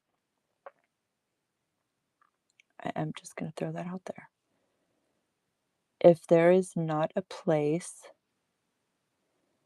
scrapbooking days ruined the creative movement. Stamp Babe Tro. Well, it didn't ruin it. It just took a whole group of people and separated them off from the true artists. That sounded bad. How do I rephrase that so it doesn't sound as bitchy as it just did? Yeah.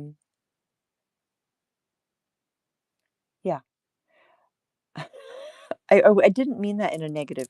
It sounded very negative. Jeez. Words are hard, guys. I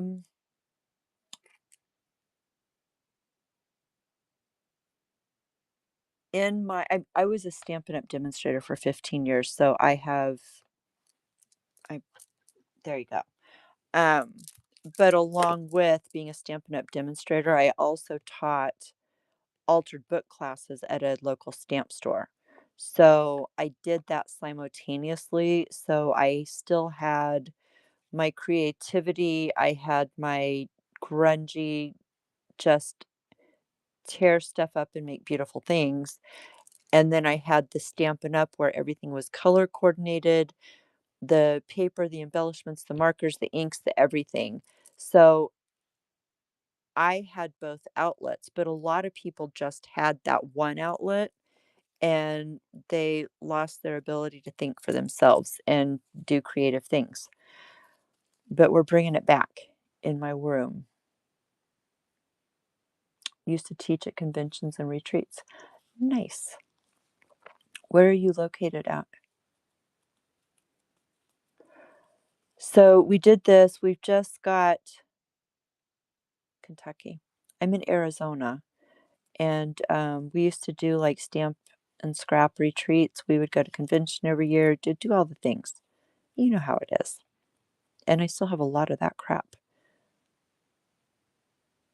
Wendy just started junk journaling this year. Right. But Wendy's an artist and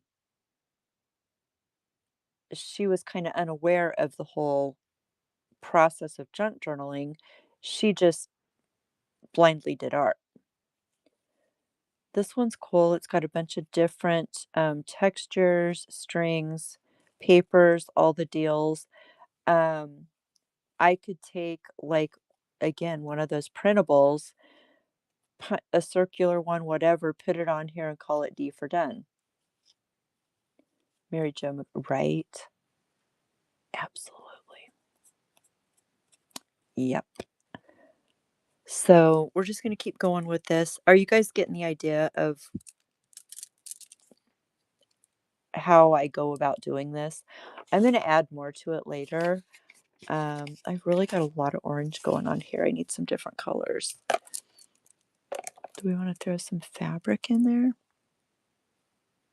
That's awful purple. Oh yeah, we had this. I forgot about this. I want to think, when did I go to convention the last time?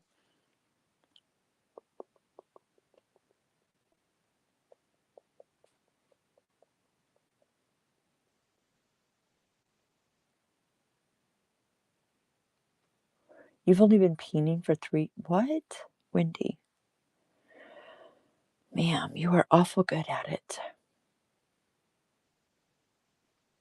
Stamp away? No, it doesn't sound familiar.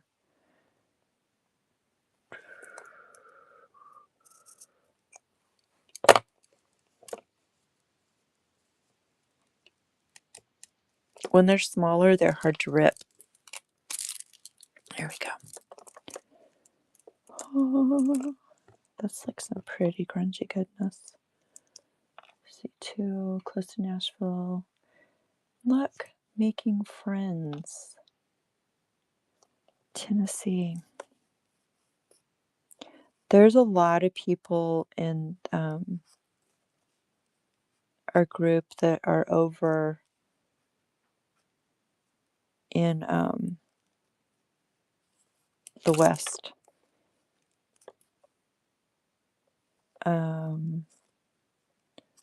We've got a lot of Mississippi, Texas. See, Katie's in Mississippi. So yeah, there's a lot of that in here. I want to go with this green. Oh look, I have pretties. Oh, that pretties. Wendy's in Florida. See, they're all over the place. Make friends.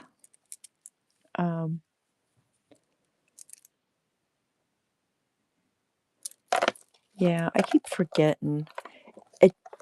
Maria, I keep forgetting that you are in Ohio. My brain says you're in Tennessee. I'm grabbing just little grungy pieces to see what we can do with this, because see, my brain's already bored with this. Oh, those are some good strings. I don't know what those are for, but those are going to be good. Okay. Your fan, that's probably why. My brain says you're from Tennessee. Gifty Gypsy. Hello, Alice. How are you, beautiful? Obviously, you had a good show.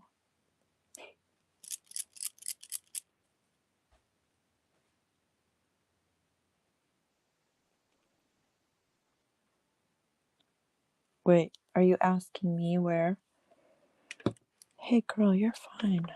We're just playing. We're not going to be playing much longer, though, because Rob's home. My coffee's cold. It's his birthday, and I don't want to ask him to go get me hot coffee on his birthday. I'm sure that these strings was for something. I don't remember what I pulled them off of, but I don't need that many. I just want some of this green and this tan. Did you have a good show, Alice?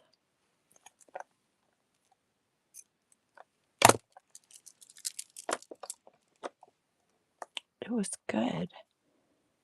Good. And you got to hang out with all the friends and have fun. And I love that for you. Thank you for clarifying, because I didn't know who you were talking to. Oh yeah, remember guys when we were talking about this runner that I got? Lots of new friends. This table runner that I got.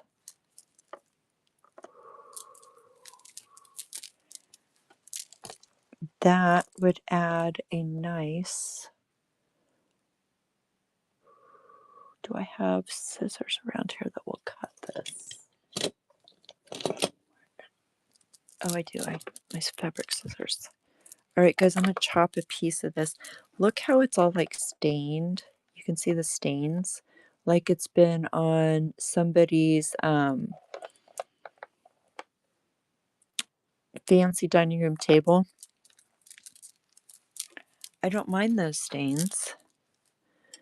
Really. And yes, I'm getting ready to chop it.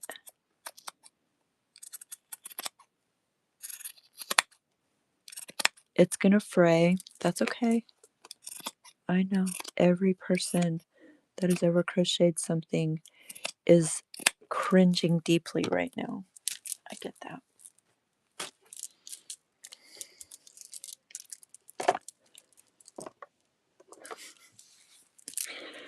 Katie's daddy just won a really cool award this past weekend. We're very proud of him for that.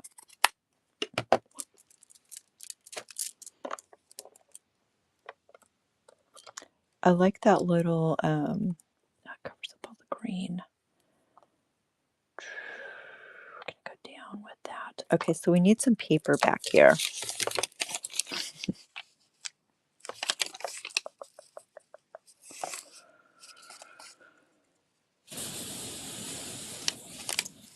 What are we going to do? Don't want to cover up that green. Why am I so worried about that little strip of green? See, this is where it's like get out of your head. Right now, get out of your head and stop. I want that little strip of green. And my brain is like swirling, trying to figure out how to keep that strip of green showing right now. I know that sounds crazy, but that's what my brain's doing to me right now.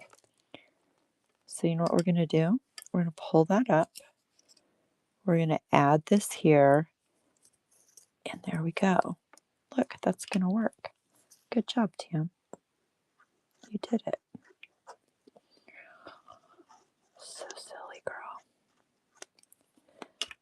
And this is where you can't overthink this stuff, you guys. And now it's crooked, which is even worse. There we go. Okay, now we can still see the green. It's poking out. And then I can put that where I originally intended to put it. So here's the thing with this. You can let this dry.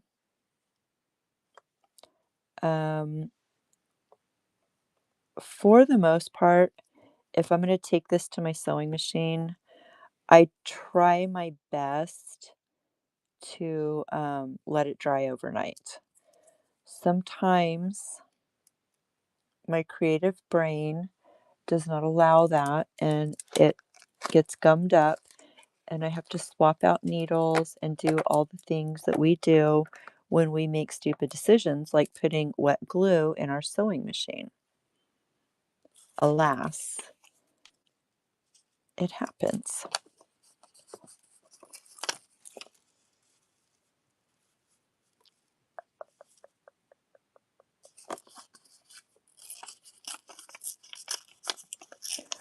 I love the fact that y'all are making new friends over here.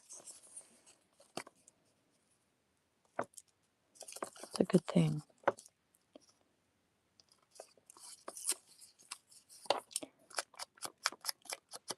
And I've managed to make 3 in 2 hours. That's insanely crazy, Tim. Usually I can knock these out in about 15 minutes. Just bam, bam, bam, bam, bam. Okay, I'm done. And go on to something else. But we're chatting, so that's kind of my fault.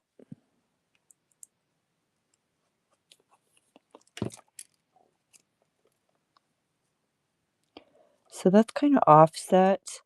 And again, that lends well to putting some type of a focal right here. Looking at this, it's off of some trim. And I did this on my needle book. I just took a piece of trim, I rolled it up to make like a faux flower.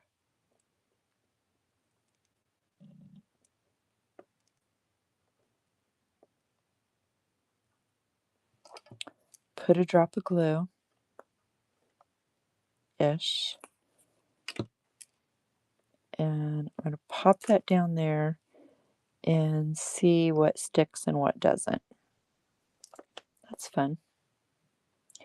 Welcome in, everyone. How are we doing? Does anybody have any questions with what I'm doing here? Other than making a disaster?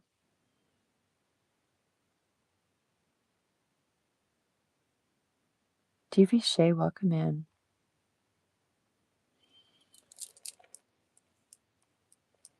There. So I just kind of created a little faux flower on there with an old piece of trim. You get the idea. This is some old threads. We're making snippets. This one has a trim.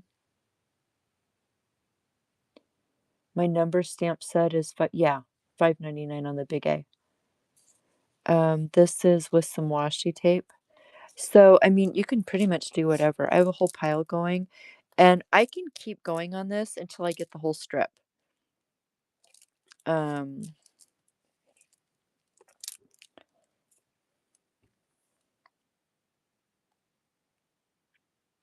Viv, I just started making snippets, but I wasn't doing them in clusters. Yeah,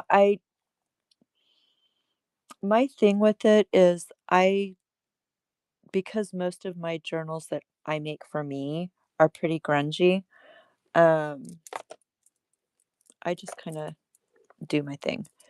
I let it go. I don't worry too much about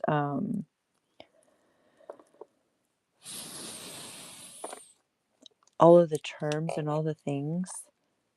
You like it when I'm chatty, it's easier to learn. Oh, good. Thanks, Wendy. Just like babbling away. These old laces, I know everybody's selling them. I have a ton in my bin as well.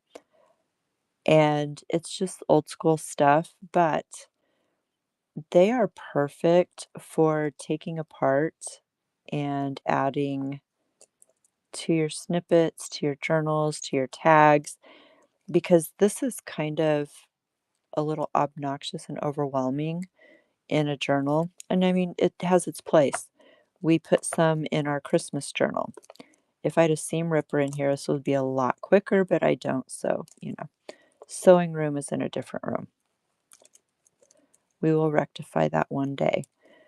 But I'm using my scissors as a seam ripper. You see where I'm going with this? I have this cute eyelet trim here that by tearing this apart, not only like I cut that other stuff and I could have utilized more of that edging had I taken the time to seam rip it. And I wanted to show you the difference between just chopping it off. I could have cut this off like I did the other one. A lot of times you can get it to go. This is sewn very well. You will find with a lot of the old stuff, it is sewn very well and just doesn't pull apart like the newfound stuff does. But I started down this rabbit hole and now I'm going to have to finish it because I have to have this in my hand to finish that thought because I want you to see what I'm talking about. Oh, yeah.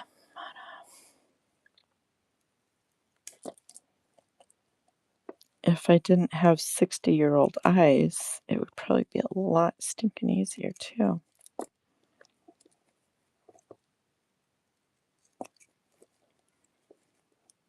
You gonna come apart now? Nope, more stitches stuck. Un momento, my friends. It's being stubborn. Okay. No, just teasing me. More strings caught. There we go. Okay. So a lot of times when you take these old vintage laces, they use this piece here to gather everything. What does that look like? Looks like, oh, remember all the seam binding and the bias tape? That's what that's used for. But now I can pull this out and I can take little snips of this. It can go across or it can lay flat and it's not all bunched up like this on my project. So for your junk journals, a lot of times if you disassemble the old vintage laces, it gives you multiple parts to use within your journal. That was my whole point of that silly little piece. Probably should have started with a smaller one. So we have this, which we could stick it on this one. There's so many things, but we're going to go back to what I was doing. So we have this scalloped edge. We want to go off both sides and we'll see. So if I put it on here, it looks almost like a little skirt. It gives me overage so I can cut it off if need be in the future. All the things. Any questions about that? This is where having a background in sewing is very helpful. Learning how things are made and put together. One of the things I like to do is crumple up my pages and just lightly run my ink over it. I think I showed you guys this last week. And it gives it more of a vintage type look. Yeah, I'm going to digress straight back to that orange that I was using earlier. Too big. And the fun part about grid paper is it goes either way.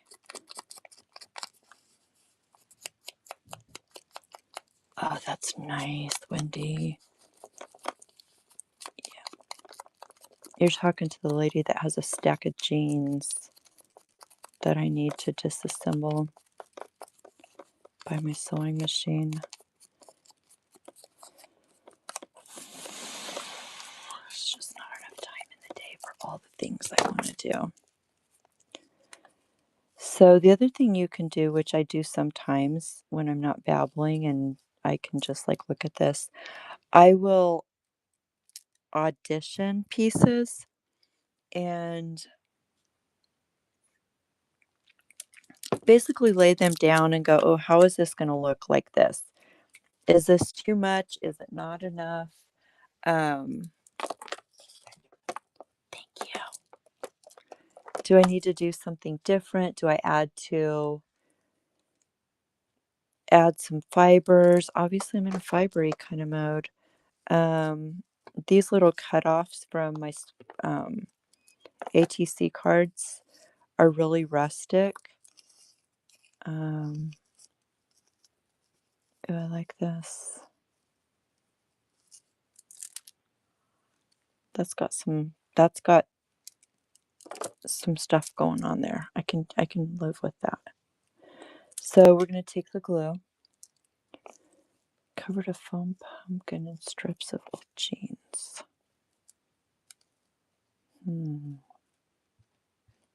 That sounds fun. And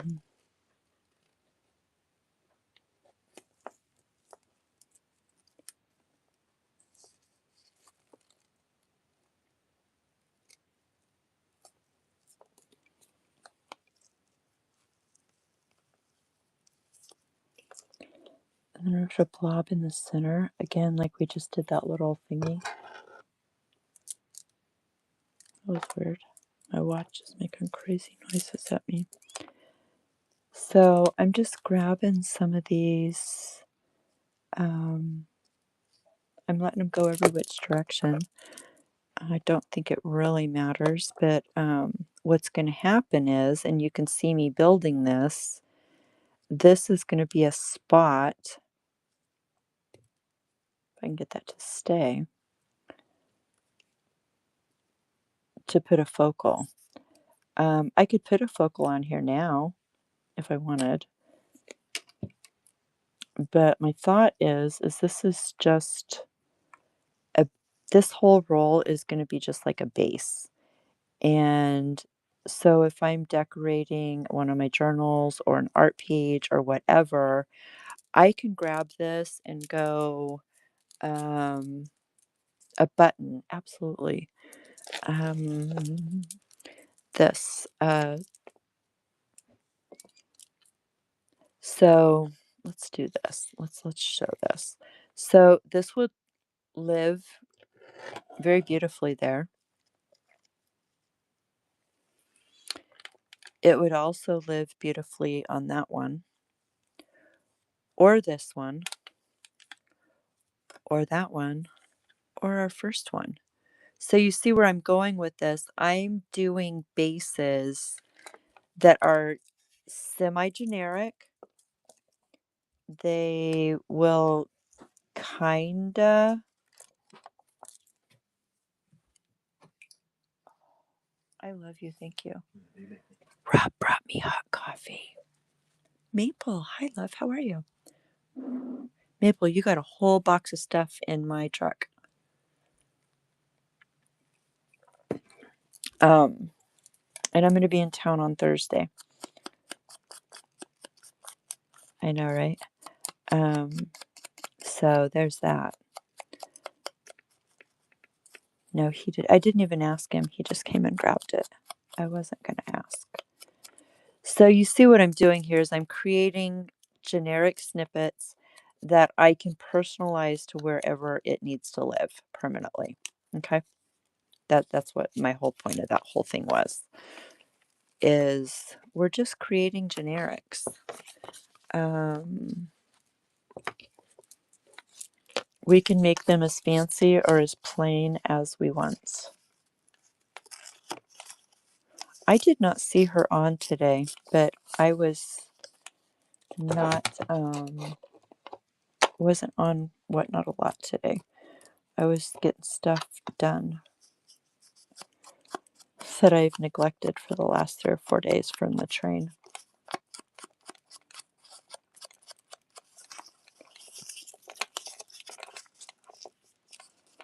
So here again, I'm crumpling up. I've got these beautiful wrinkles. I'm going to lay it down and I'm just going to lightly take my ink over that so it picks up those wrinkles and it just adds that little extra grunge to it. Thursday, 100%. Okay. Someone making fun of me.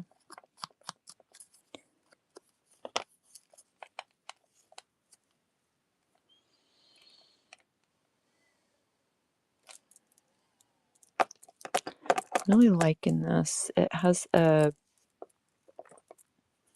pinky coppery tinge to it.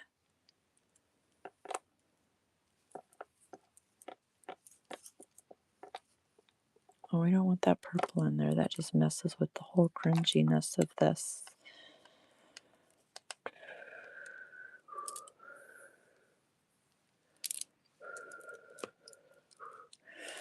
Or we could leave that aside and go with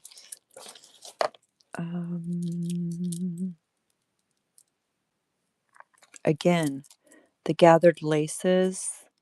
That this was a double piece, and you pull that seam off and you have 2 pieces of lace for the price of 1. I think I have some of that in my bin. I'm not positive. It may have all sold out. So, I mean, y'all get the idea, right?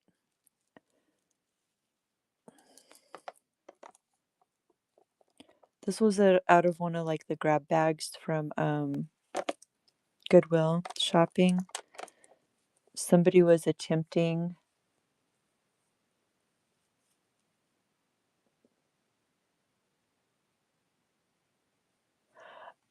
Alice, I'm going to go backwards for anybody that is new here because that is such a fabulous question. How you glue these down and what glue you use is determined by your intent. So if you are intending to sew these like I did those other ones I was showing you earlier today, um, you can legit use a glue stick to put this stuff down because it's just a placeholder. What I'm doing right now with this glue, these are standalone and I do not have to sew them. I can literally chop these off and put these as a focal on my thing. I'm making sure that each of the elements is being glued down so it can be used in a project future without me ever sewing it. So, if you think that you may not get around to sewing it, yes, I showed my gold mine. Were you here when I was showing that stuff, Maple? That stuff was fire. Oh, that's funny.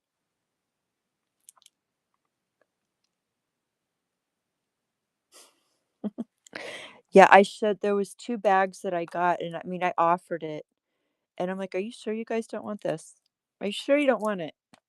Because I was trying really hard not to buy anything, and I'm like, "I can't leave this stuff here. It is just too good." And so I opened them on at the beginning of the show on live and showed all of the things that I got for $6 and what you can do with them and the different, ways to use them, and it was just amazing.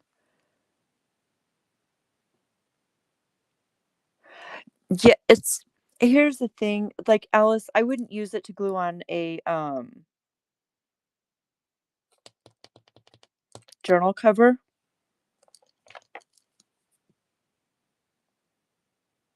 I wouldn't I have been known to use it to put a spine in that I know is gonna have pages stitched through it. You just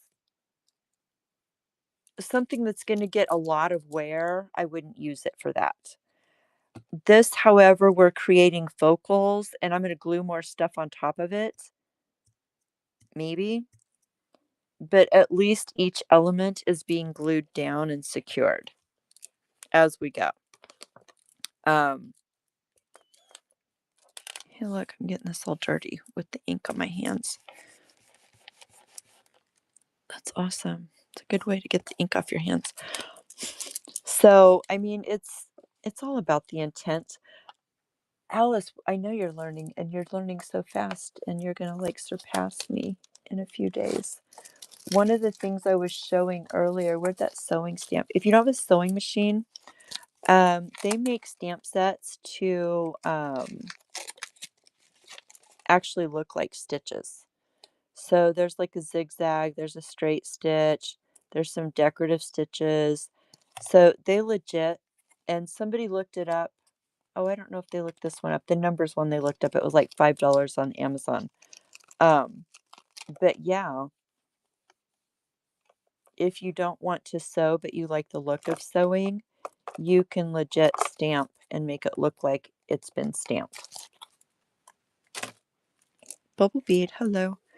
I don't know what I caught this on, but it went flying and here we are. Okay, so there's that. How are you? We're making snippets, by the way. Am I in the camera still? I am. Doo-doo. So are we going to use this as my focal here? And bring out those blues? Are we going to use... Awesome. I'm loving the flowers.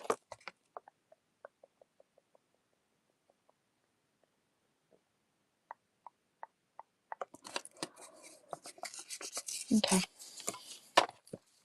So this is going to kind of be our focal for now. We're just talking about different things, making snippets, what we can use them for. I know, I'm right there with you, Wendy. Great minds and all love. Why? So I need some. So this, I'm putting this on here, and I'm going to talk through what my brain just said to me. This is all paper, and there's no dimension, and there's no textiles there. So at this point, my brain is like, and I know I'm on this base, but my brain is like, ooh, I need textiles for this.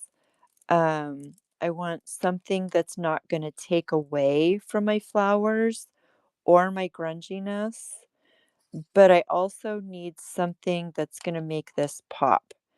So this, here, I'll show you. This is kind of bland. Don't like it. If I throw some lace in there,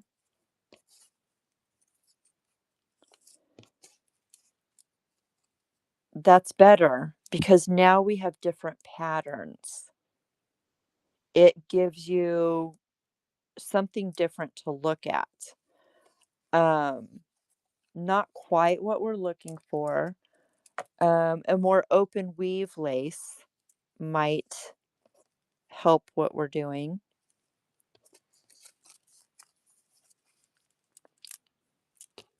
I kind of like that one. That would work right there. If that's what you've got, this would work once we get everything put down. My go-to is cheesecloth. We all know this.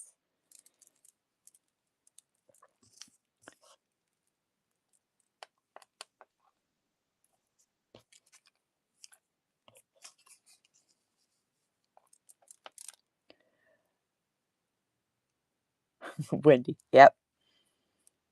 So this is my go-to.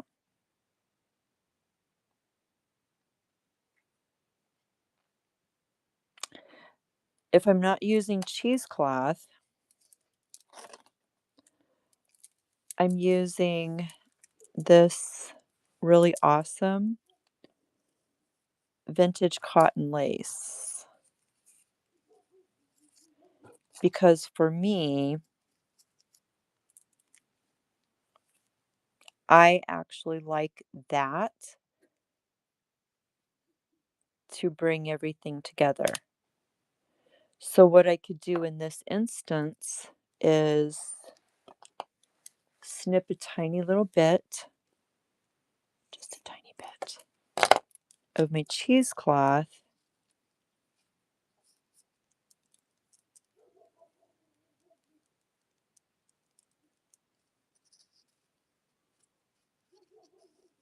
and do both. And this is why I'm not allowed to overthink it, because I'll spend 30 minutes designing one snippet. Or a cluster, I guess is the proper term these days.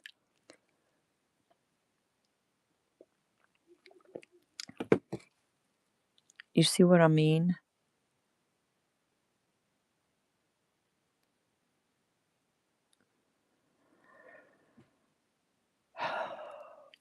Okay, so if I'm going to sew this, I can like hold this here. I can lift it up.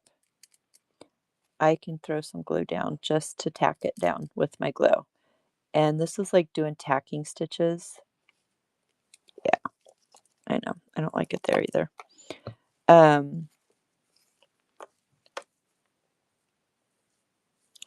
Kind of want to leave this here, but I also like stop loving your background. How many times a day do I say that in the art room? Stop falling in love with your art room. You've never seen anyone do snippets as clusters. Oh, well, I don't even know if it's a thing. I just made this up and I've been doing it for years.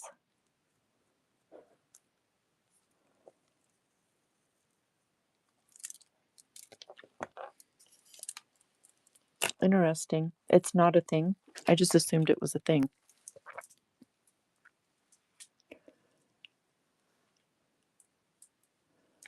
Oh, well, there, I invented something new for y'all to do. Tell all your friends.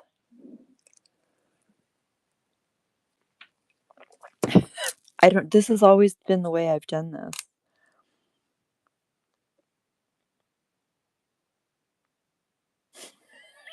Right? Now I'm like going, wait, what? This is not how you're supposed to do it.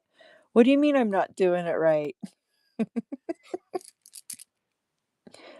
I don't know. This makes sense for me to do this like this. You've seen where they cover the whole area. Oh, I've seen those too. Yeah, my brain can't do those. My brain doesn't work like that. Because then I would sit there and try to figure out where I'm going to cut it. Gifty Gypsy, go ahead and steal my design. Everybody else does. And then they get pissy and say I'm copying them. It's a whole situation. It's so fun. I love it so much. How about over here? I like it this way. I do. It's doing the rolls, like the continuous thing. I've done those before, but I don't use it. It's not usable to me. I just don't bother. I was raised, if you can't say something nice, don't say anything at all, so I just don't bother. The people that know, the people that matter, know. You would never know where to the whole roll thing. Yeah, see, the whole roll thing gets me because it's like, where do you cut it?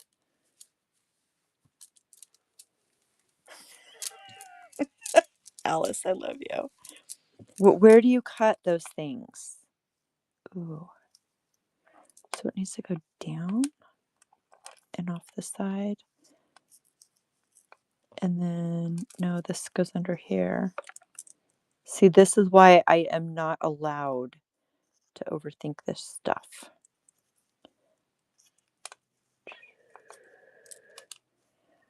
Can we live with that, guys?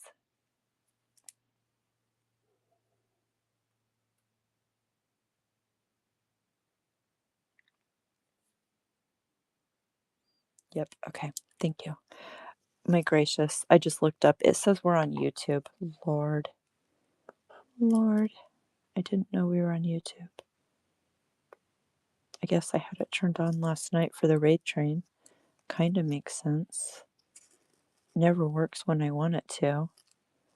So why is it working today?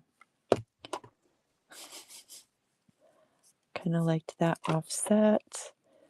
And we're going to put a little bit of glue back here. Bam. Okay, that one's done. Stop.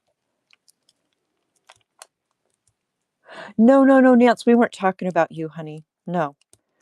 I was saying that some people, when I do stuff like this, people will do a demo on this and say they came up with it, and then they say that I copied their idea. It's kind of weird. The creative space is interesting. Yep. No, has nothing to do with you, Nance. It has to do with a whole nother situation, darling. It's all good. Okay. I don't know where the lid is. So see where we're at? I know it's taken forever and I'm babbling and all the things, but I just want to give us a recap. Oh, and I will say, look, the glue is seeping through. So make sure you're working on a surface that is non-stick and you're not doing this on your desk. I probably should have said that from the beginning.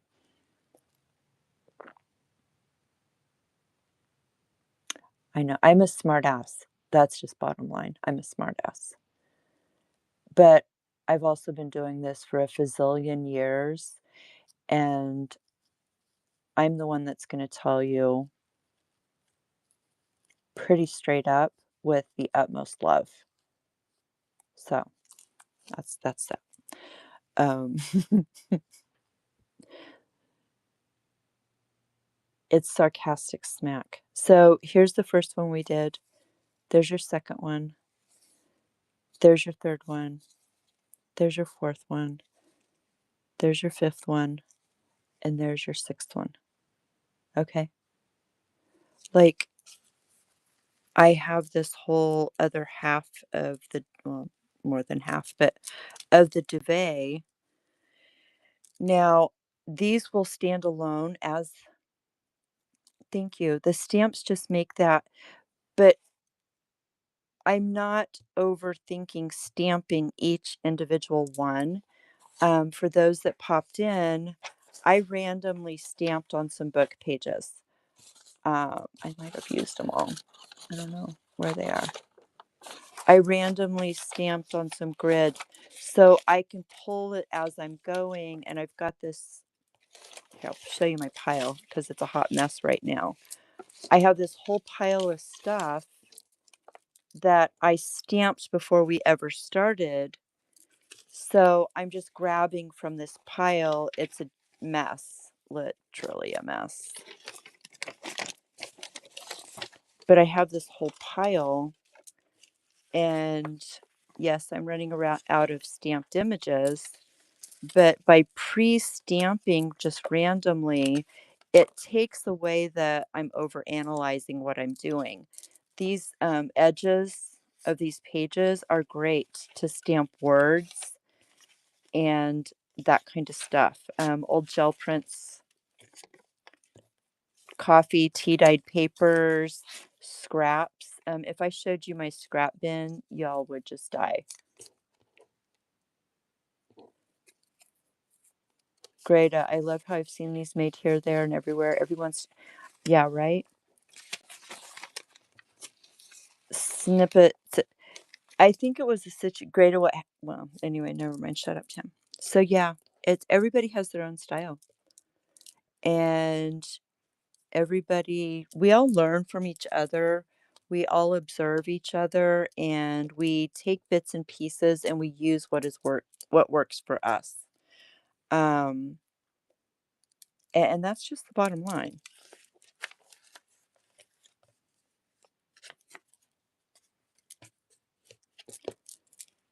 All right, so back to this is where we're at. Yeah. Does anybody have any questions?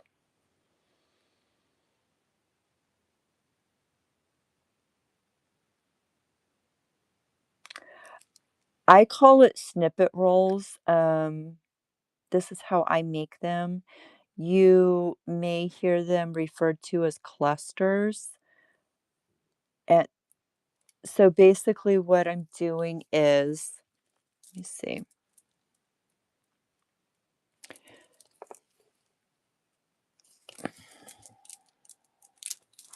Let me get our mental health journal out. And maybe I can.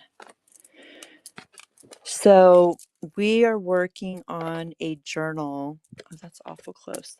It is what I call a working journal. It's not pretty printables and all of that rigmarole.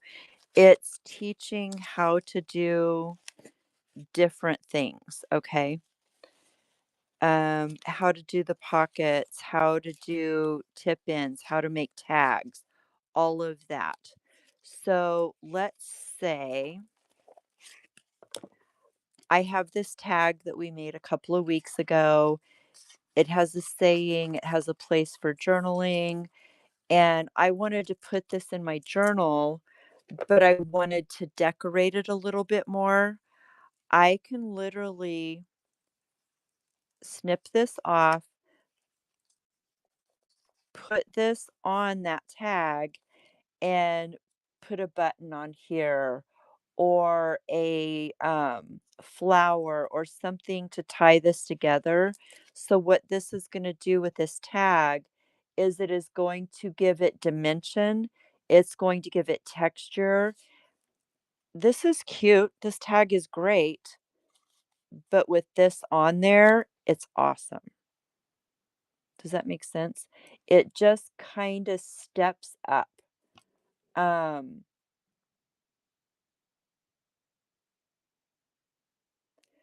so rather than go, oh, what can I create for this?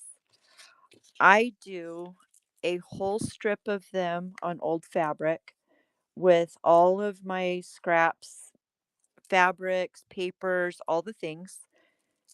And I will just sit down and mass make these. So this is what I have left. I'm running out, is basically what it boils down to. I can take them to my sewing machine. I can just leave them as is. So what I'll do is I make these. Sometimes I'll just glue a word on there. And so if I wanted this on this tag, I could cut this awful big for that, but you get the idea. I can put this on there. No, Nance, I do not. I could. Should I put that in my repertoire to make them to sell? Sniper roll.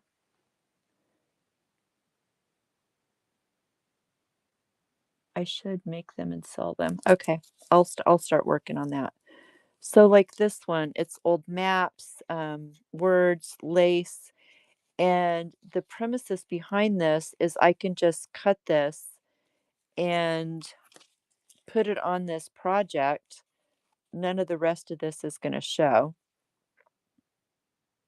Nice. So we're going to pretend this is this direction. So you see what I'm saying? I've just elevated this 100%. I will work on making some snippets. I do. Wendy, thank you for that. Yes, ma'am, I do have enough on my plate. More than enough on my plate. So I mean, these are all different things that we have done on Tuesdays. We do all kinds of different things. We use book pages, we make little snippets, we make tags, pockets, all the things. You're not good with the layered look. This we did a whole day. We did hidden paper clips. My sewing machine is permanently set up in the office. I actually used it and bury it because we did these last week. Let me move this out of the way. Did these last week, and I was just showing. No, my sewing machine lives open. So, a few days ago.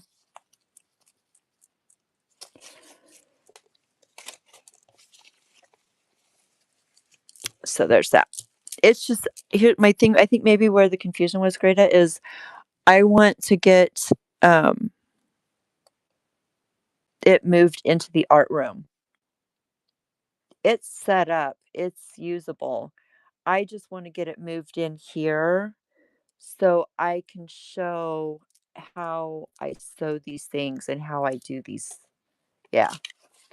Cause like these, it would be fun to be able to show how I sew around all of this stuff when I'm making these. Yes, we do something different every Tuesday. Yes, we do, Devin. We started out with a mental health journal, and what I wanted to do with that is give people exercises and a way to create in a safe space of non-judgment, whether you are new or seasoned at journaling, at creating. And we also do a lot of things together. It's a whole thing. But the journal itself is what I call a working journal. And I think I started to say this and then I waylaid my own brain. So basically we'll do a project and I show you how to do this project. And this journal is so big, I need to do a new one. But here, so you can have the directions on how we do this. So basically, this journal is designed as a reference for you. We'll do a project, you write the directions on the opposite page.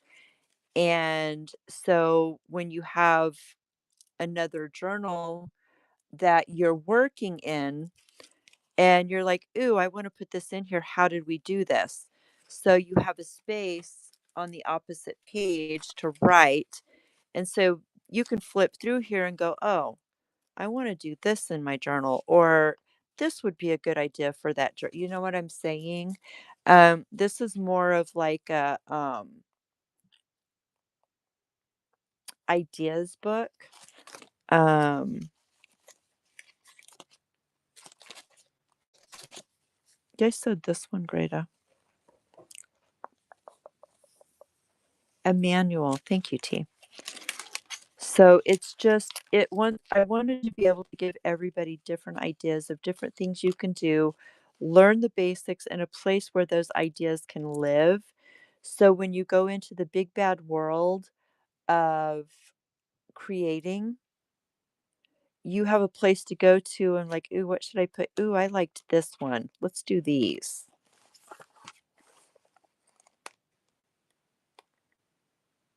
No, ma'am. I'm sorry, I don't know if you're a ma'am. Devin, no. Oh, you just okay, this is not directed at you. I'm going to say this right now. A journal is created to write in.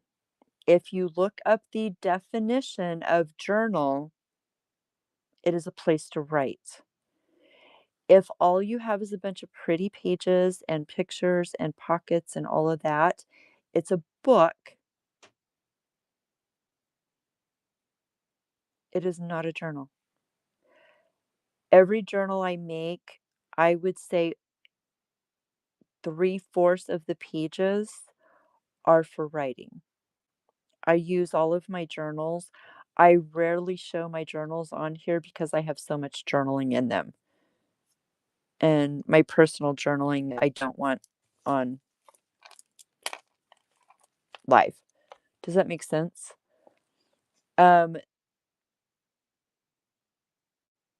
what I'm teaching people is how to make your own journal, how to decorate it and make it pretty, to make it more interesting, to be able to sit down and write out your thoughts. Greta, it's kind of both. I mean, it's all about personal opinion. That is all there is to it. Yeah. Um, Anybody can go to the store and buy a notebook and write in it. You can journal in it. You can take notes, you can make lists, you can do all the things. But learning how to take a book, an old book, repurpose it, disassemble it, add your own pages, and have a place where you can actually write, keep notes, have pretty stuff in it. That's kind of the purpose of what we're doing here. Um, this is one of my journals, okay? This is not pretty. This is a whole grungy mess. It does not have all the pretty pockets and all the things, but I keep track of all the swaps, all the things. I make notes, I make lists, I have stuff paper clipped in. This is what my book looks like. I have a rubber band. I've put signatures in it. It's not pretty. because I use it every day. I have a section back in the back. Let me find it. This particular one has 4 signatures. My back signature is where I journal. I do not open this up ever to public. It's a working journal. It was at one point a Reader's Digest book, yes. And Devin, if you would like to see the process, if you go to my YouTube channel, there is a playlist on making a mental health journal. And if you can get past our babbling like I'm doing right now, oh look, a little gnat flying around here. Excuse me. You can see how we disassembled the book. You can doodle in it. You can draw in it. You can. I like to do like oh look, I just flipped to a page as it came to me. I like to color swatch stuff in here.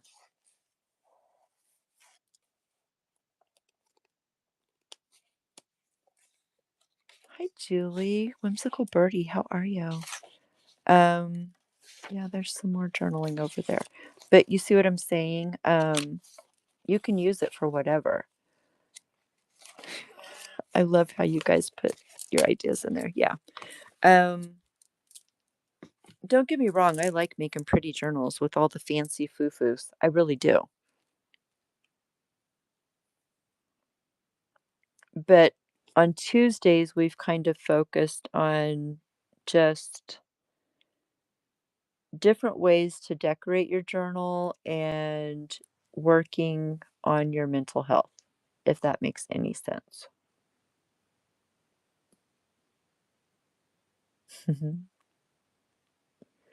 Yes, it is no spaces. Tam's creative journey. It's exactly as it is right there.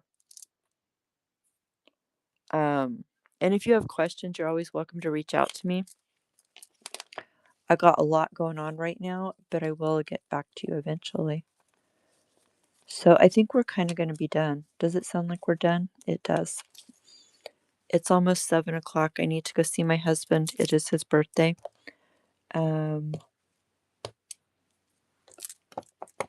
So yeah. Tomorrow we're going to be back here in the art room. You're very welcome. Thanks for coming in and meeting everybody. I'm going to go celebrate my husband. Tomorrow we're going to be back in here doing gel prints. It is Atelier Artisan Demo Train. Please bookmark that show. It is a train that I've been writing with Debbie for 2 years now. Plus, actually, it's probably close to 3. I don't remember. Anywho, that's tomorrow. It's an hour-long demo. I'll be doing gel prints. And then tomorrow evening, I'm going to be in the bead room selling beads and findings. Thursday, I'm going to be in town all day. And then Friday, we have the handmade winter market where I will be selling my jewelry and some beaded stocking stuffer stuffs. So I do have glue bottle stoppers in there. I have some you're not coming tomorrow evening. Okay. You don't have to buy anything. You can just come hang out and say hi.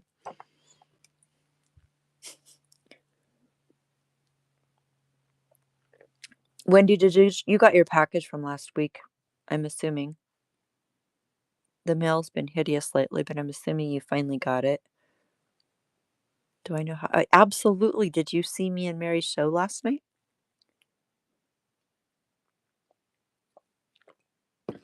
Of all the things for her to have on screen when we popped in that show, I just freaking told Bailey I needed to buy a chasing hammer for my bead bag for our shows because I keep forgetting to pack it. And we popped in there, and that is what she had for sale. I was done. It's done. I'm going to be buying stuff. That's all there is to that. Okay, my friends. It's all good. So I may work on this some more. I may not.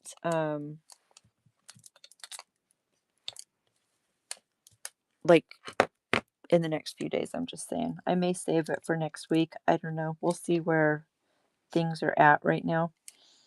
But right now, I absolutely need to go celebrate my husband and his birthday. Let's see what we have, if there's anybody. Guys, did you notice I have a really cool tie-dye shirt on?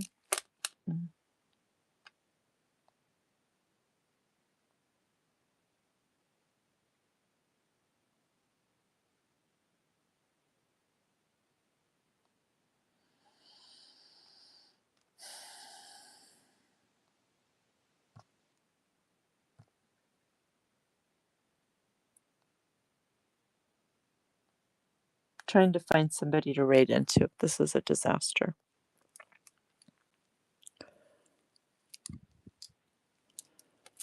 Only wait, what I can't read what you said. Let's get back into Tam's show and see who we can go see. Julie, I do not know who that is. Are they good?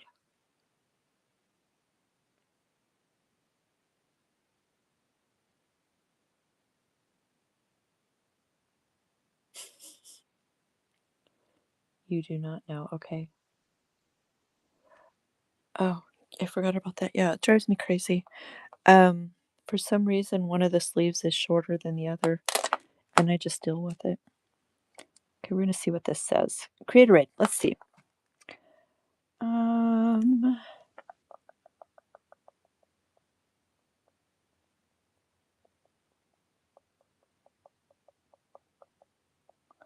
I just hate to go into somebody that's. It scares the crap out of me because the last time I popped into somebody's show, weirdly, they were very inappropriate. And I'm all down with joking around and laughing, but whew, how about we do this? Let's go. I can't make a decision. I'm having a hard time. We're gonna go see Casey, okay? Wired Blessed Beauty. She's doing crystals and gems. That is not an art room show. Cancel. Bad idea. Create a raid. Create a raid. I wish they'd let you pick a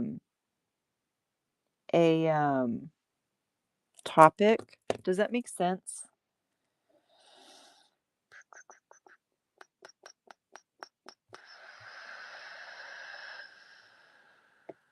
You just have to like hope that you're in the right place. Handmade items. Let's see who's selling handmade.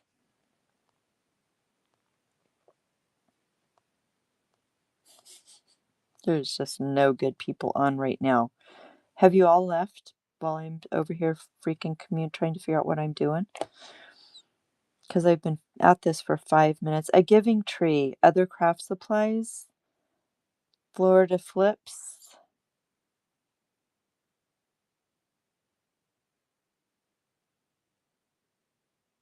Okay, let's go see Florida flips. That sounds like a plan.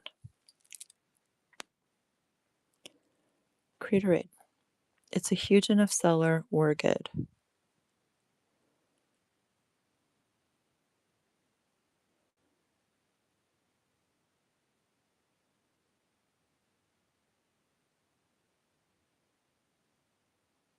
See how this goes.